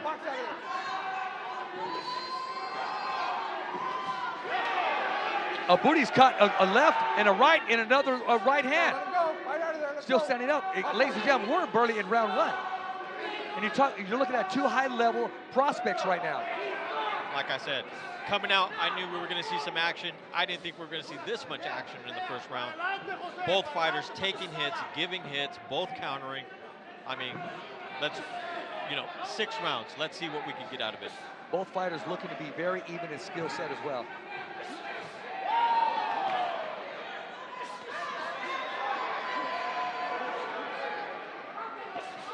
I'm looking at Cholet, very calm, very collected. He let Abudi get off, but he's landing his own. He's a counterpuncher and is taking the initiative with that lead left hook. That has landed perfectly on the chin. Abudi ate it. Abudi with the combinations to the body, going back to the head. Cholet coming right after that.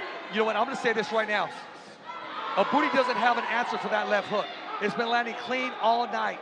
5 out of 7 of them landed. You can only take so many left hooks.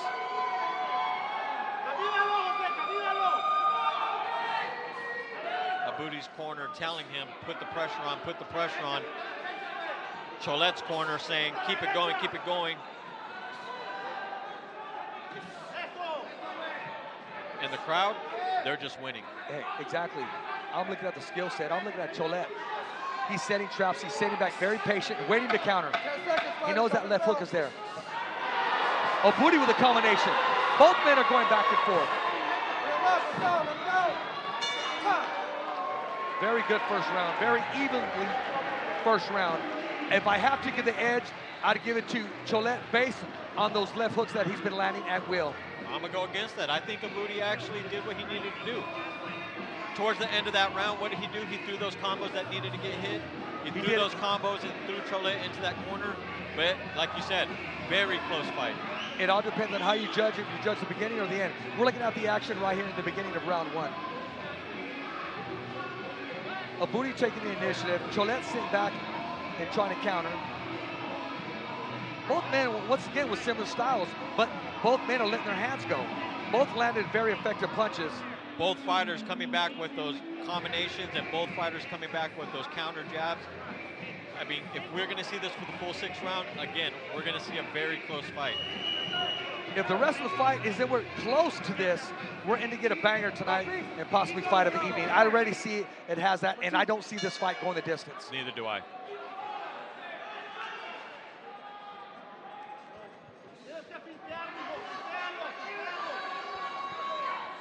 Both men meet in the center of the ring. Abudi with the wide stance, pawing with the jab, trying to set something up. Cholet sitting back. It's like Cholet is waiting for those, combinations to come in so he can counter, but at the same time, he's actually getting tagged by them. So he needs to be careful with that. This is two skilled fighters at their finest. Both are enclosed, both are within reach, and both landing punches. Cholet once again landing that left hook. 2 strong left hooks by Cholet, neither landed. Abudi with a short right hand to the body and tries a combination on his own, himself.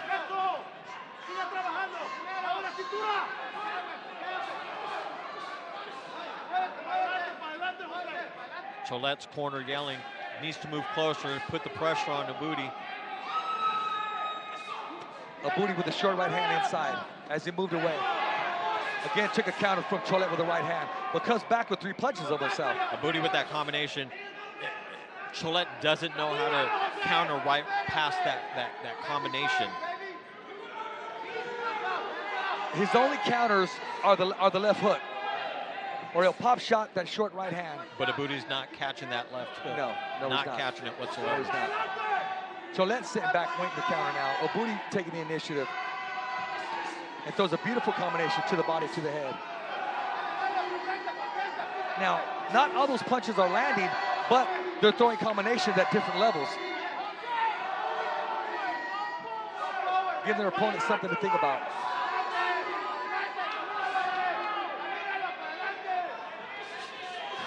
Great combination by Booty. Booty with the to the body, to the head. I think Cholette gets caught by that, but at the same time, he's looking for that openness with that left hook. That's too many punches to give up. That was a 6-punch combination. Whether landed cleanly or not, there were punches and bunches.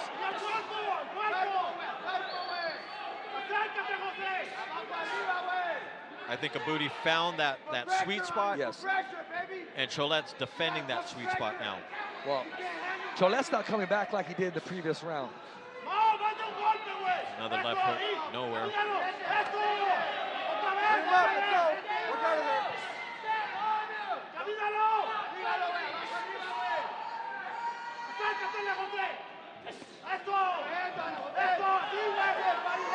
Now he's trying to land the combination before the bell rings.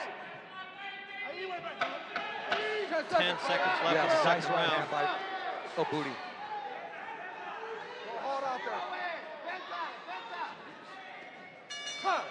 I gotta say, round 2 Abudi.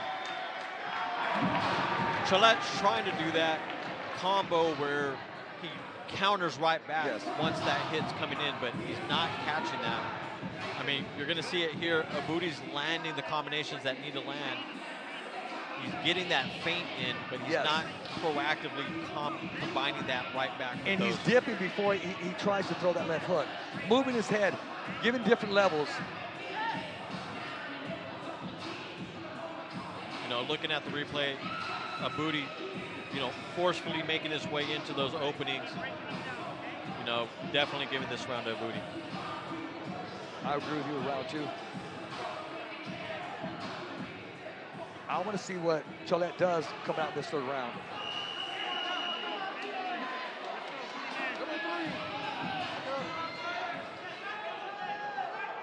Once again, ladies and gentlemen, this bout is scheduled for 6 rounds as we enter the 3rd round.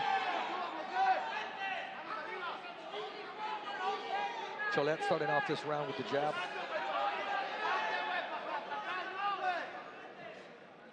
Counter puncher turning aggressive. Cholette's corner is saying, get him into those corners, get him into those ropes. I gotta say, I don't see Abudi going to that. I see him keeping it centered, cutting off that ring the way he's been doing, and throwing those combos. Low blow, referee missed it. You saw it clearly on the outside. Fighters go on and fight. There was no complaint by Cholette.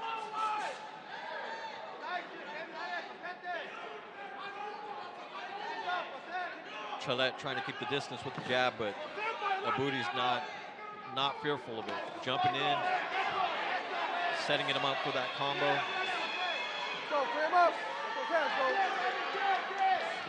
Eric, I don't think any man wants to box tonight. They just want to slug it out. And you got the you got the both corners.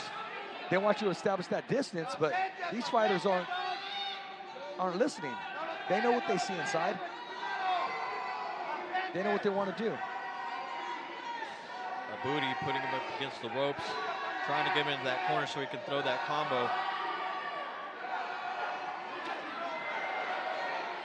Abudi being very aggressive and very effective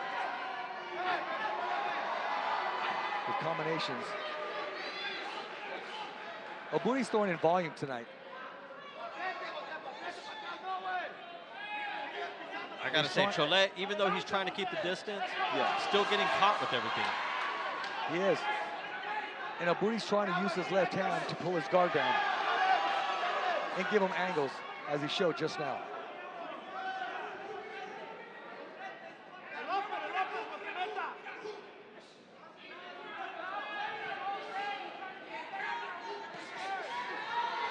Abudi with that combination.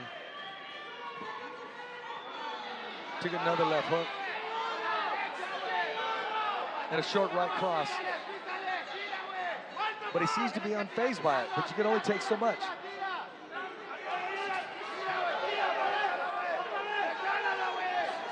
Bring him up, let's go. Bring him up. 3rd round of 6, and I gotta say, a lot of action coming from both fighters. Neither one of them backing down, both putting on the pressure. Very action-packed.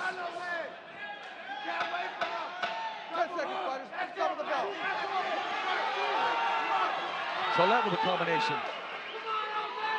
Not all those punches landed. Maybe 2 out of the 6.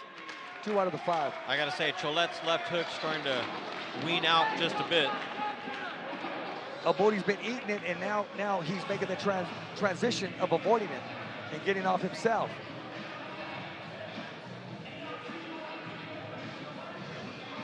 He faced like he's going in, so that's why the left hook is hitting air.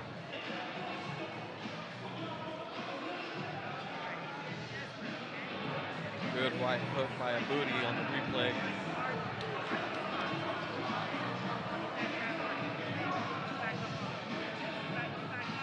You know, surprisingly enough, these guys aren't really working the body as much as you would think they would. No, they're not. And Cholette, he needs to take the initiative coming out to this next round and start off with the jab, move around a little bit, create that opening instead of waiting to counter punch, because you're not getting the best of the counter. Abodi's having his way now by the volume of punches and by the punch count on his combinations. Round 4 of 6.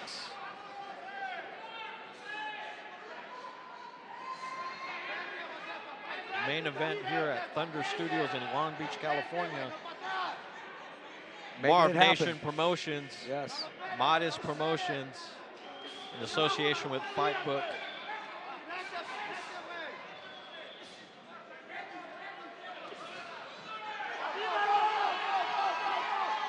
Jeff Abodi, his corner thinks they see something that's working. Abodi with the jab. Right hand to the body. Again, Abodi's throwing it in punches. Cholette's corner telling him, move to the right, throw that right hook. Just landed one on Abodi earlier. You can only counter for so long. You got to take the initiative, because you're going to give these close rounds away. If they're not decisive victory rounds for you, they're too close to leave them into the scorecards, into the judges' scorecards. Anything can happen.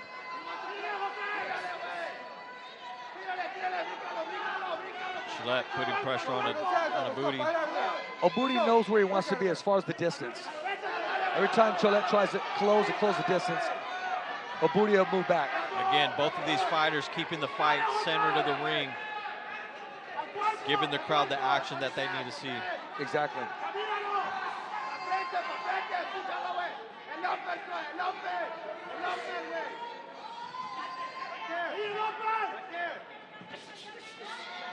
Abodi working the body, trying to go back up.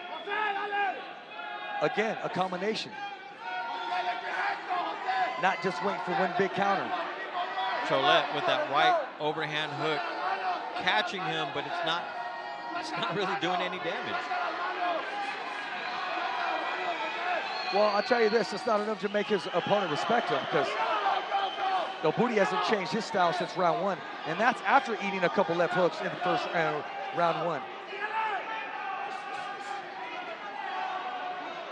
Abodi again with a combination, and again his volume. He landed a solid 3 hits. Bring him up, let him go. Cholette is there, but you gotta let your hands go. Cholette's corner saying, walk him down, walk him down. I'm not sure that's gonna be enough. Yeah, Abodi's moving him around. He's cutting him off on the ring. He's moving him around, making him get off them ropes. He won't allow it. Again with the combinations. He needs to continue to be busy. Again, Abodi was on the corner, swung him around. And look at Abodi on his bicycle, moves around, gets away from that distance. Abodi's keeping the distance that he wants to. When he wants to engage, he'll engage. And he's been dictating the fight. Not taking over the fight, but he's dictating the fight so far and what he wants to do. Take a look at these replays right now. One thing that you're going to notice is Abodi's keeping that pressure on Cholette. Cholette's still trying to keep that pressure on. But again, who's landing what? Exactly. And look at the replay. Abodi's having his way, establishing the jab, keeping the proper distance. When he gets inside, he mixes it up, but he avoids the counter now by just taking a back step to his left. He's not there going straight back where he's eating that left hook anymore. That left hook is becoming a non-factor because of the distance. Abodi with the combinations from the body to the head. Cholette should have been countering. Abodi leaving himself open. Number 5. Mouthpiece in, number 5. Back up. Back up. Now, Cholet is right there, but he got to make that transition. He got to make that transition now, just like the way Abudi did. Exactly. And Abudi did it by creating that distance.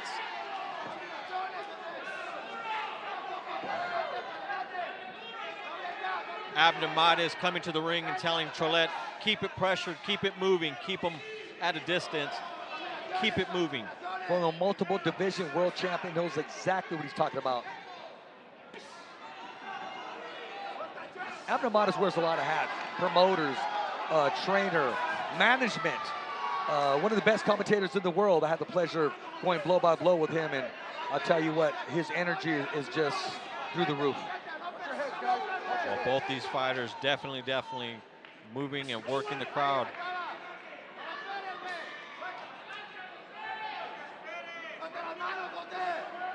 Right now, Abudi's in charge. It's his fight. Cholet's corner is telling him, let those hands loose. Let's start swinging more. Let's get them more punches going. Abudi's corner telling him, right there. Play it smart.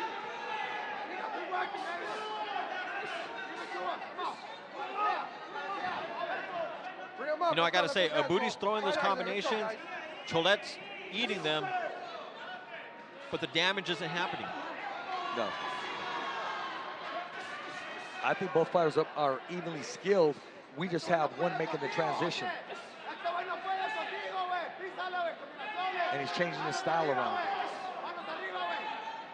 Cholet's had the same style since round 1. He's looking to counter. He'll get off every now and then and counter big time, but that's already been discovered by Team Abudi, and they're making that transition by moving out of the way on the effective punches, which was that counter left hook by Cholet. And I got to say, both guys setting each other up, but Abudi coming back with the combinations is what's giving him the points, giving him that upper hand. Cholet needs to start answering that.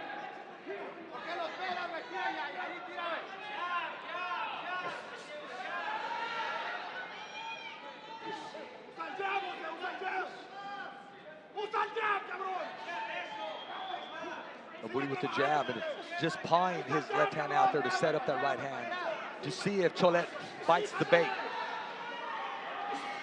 You know, Cholet's jabs aren't bad. He's just not countering when he has the open opportunity. Don't know if it's the fatigue in him. Don't know if he's just not seeing it. But Abudi's taking advantage of that. And when he's taking advantage of that, he's getting those combos in. And again, it's getting him those points that he's getting. And he's winning those close rounds, again, by volume. What does appear right now? All those punches are not landing, but it's the volume of punches, and they're in combinations.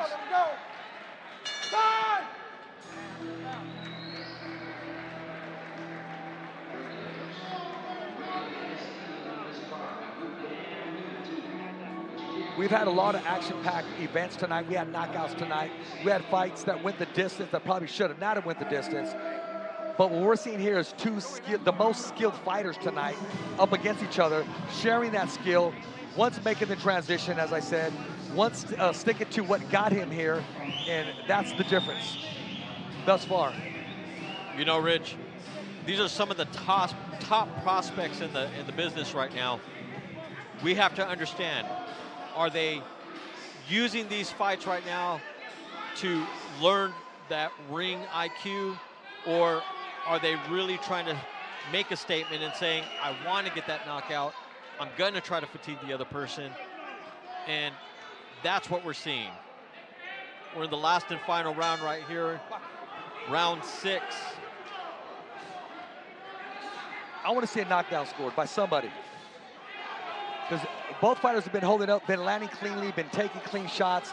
I think this last round, we may see a knockdown. I'm not saying a stoppage, but just a flash or just a clean shot. And both of these fighters have that ability. Both of these fighters Yes, have more than the experience to be able to knock the other one down at least. Well, I think you're going to see something, because I think Cholet's going to put himself in arm's length and put himself in danger to initiate that big punch, because he has to know that he's down on the scorecards. So we're going to see what he's made of, and I think he's going to take that step forward and make himself vulnerable to land that big punch on his opponent. I only have Cholet on one round out of all these 6 rounds that they've in. Abudi just taking care of business right now. landing those combos, getting those points, doing what he needs to do to get that win tonight. And that comes from not just from the gym work, that's from surrounding yourself that you're not the best fighter in the gym, that you're not the highest skilled fighter in your area, by surrounding yourself with that in order to grow and just be a student of the game. Listen to your corner. Abudi still trying to land those combinations.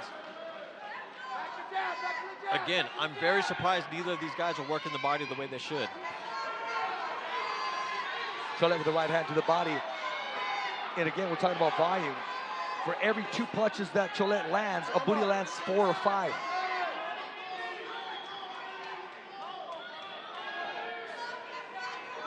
I got to give credit to Cholet, though. He looks calm, poised. It seems the fresher of the two after his volume of punches. Let's go. Fight out of there. Let's go, guys. Fight out of there. Even that referee's getting a little spoiled. He doesn't want to see any clinch tonight. It's been action-packed. He wants to keep it that way. Our referee, David Sullivan. Just under a minute to go. Let him go. Let's go, guys. Box out of there. There you go, exactly. Referee's telling him to fight out of there. He doesn't want to see any clinch tonight. Too good of a fight just to hold on in the last round.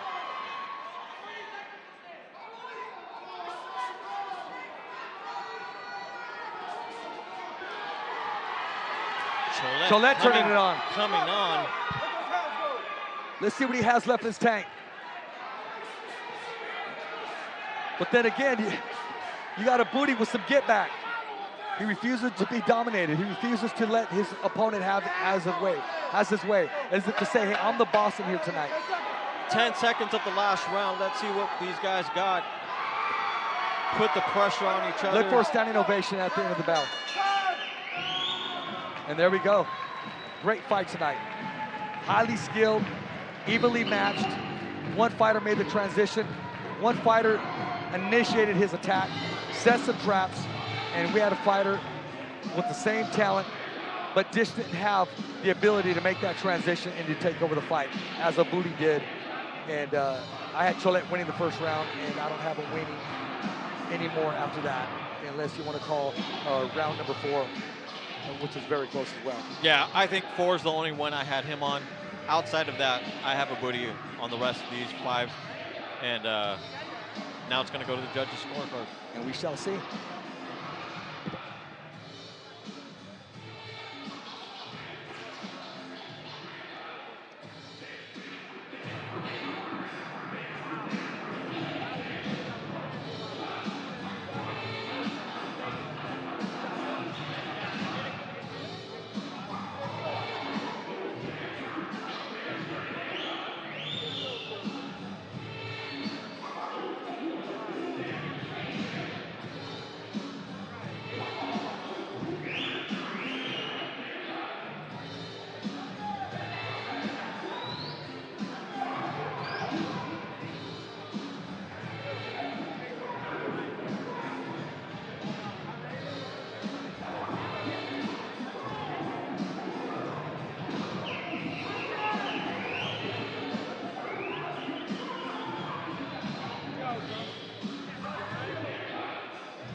Joseph Abudi, Jose Cholet, all 6 rounds, going to decision.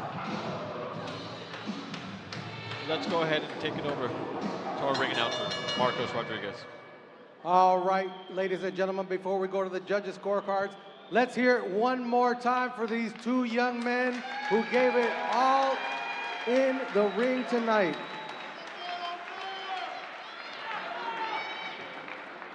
So after 6 rounds, we go to the judges' scorecards. Here are the score totals.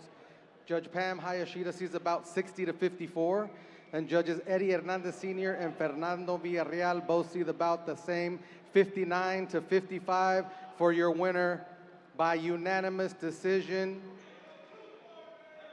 From Los Angeles, California, Joey Abudi.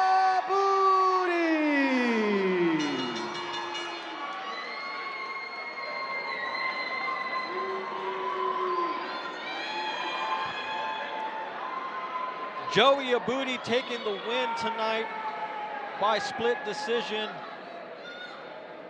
Gotta say, close fight.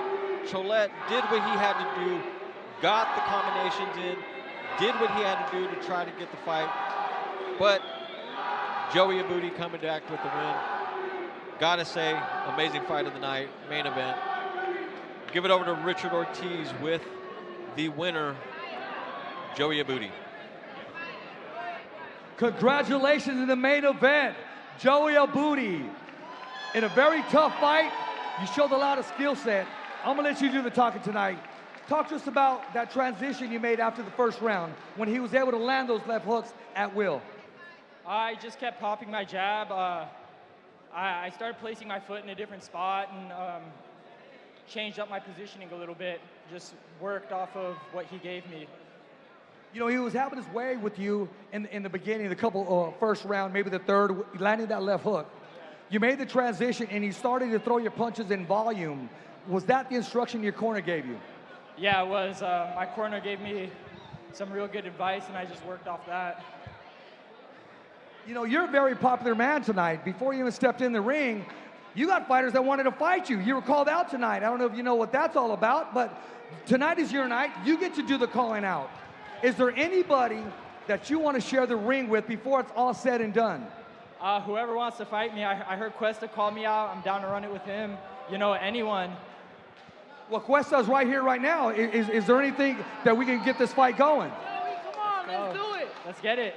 Done it for a long time, but gotta handle business now. Cuesta, after Abudi's performance tonight, has your mind changed? Has it made you think maybe possibly I need a tune-up, I need 2 more fights before I call this man out who showed the talent tonight?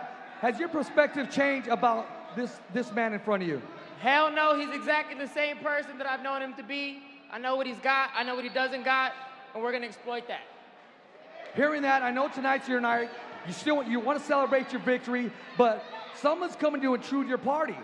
Is this entertaining? Can we see this fight possibly take place in 2026, or do you want to move on?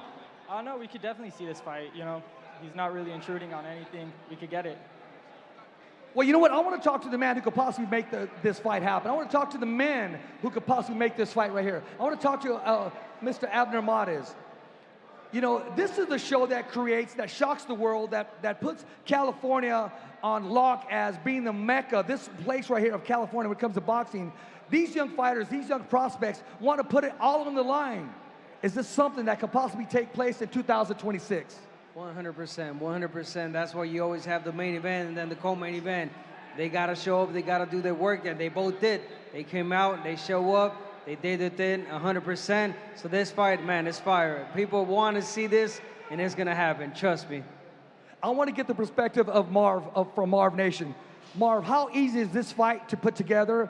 When can we cross the T's, dot the I's? I know it's just a call out, but let's put this into existence. And it could possibly be for a belt, some type of leather to go around the waist. You know what? Most of the time, you got fighters running from each other. But right here, you got 2 brave fighters ready to fight each other. So consider this fight done on our next show. Ladies and gentlemen, you heard it from himself, but I want to congratulate our winner. It's his night tonight, ladies and gentlemen, Joey Abudi. Now back to ringside. Joey Abudi with the unanimous decision tonight. Gotta say, amazing. Going back to the recap, both fighters coming out strong, both fighters coming out with great records to their name. First round, couple of rounds, these guys knew exactly what they were doing. They knew exactly how they were going to counter each other. They knew exactly what they were going to do and had to do in order to get that motion going.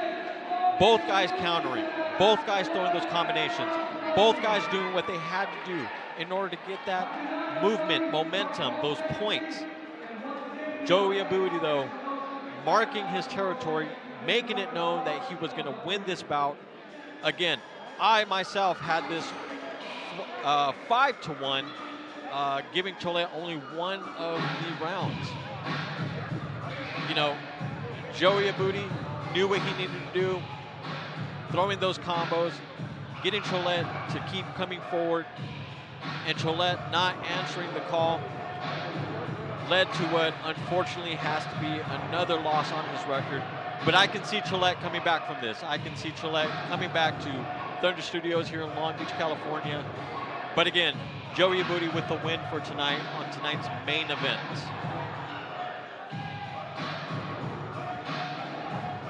And watching those recaps, Rich, like I said, both fighters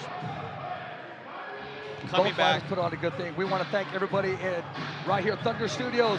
I'm Rich Ortiz, your commentator tonight, along with Eric Dog Boxer. Until next time, ladies and gentlemen, 2026 Marvnation, After Models Promotions, and we're out of here. Good night and God bless. Thumbs up for Richard.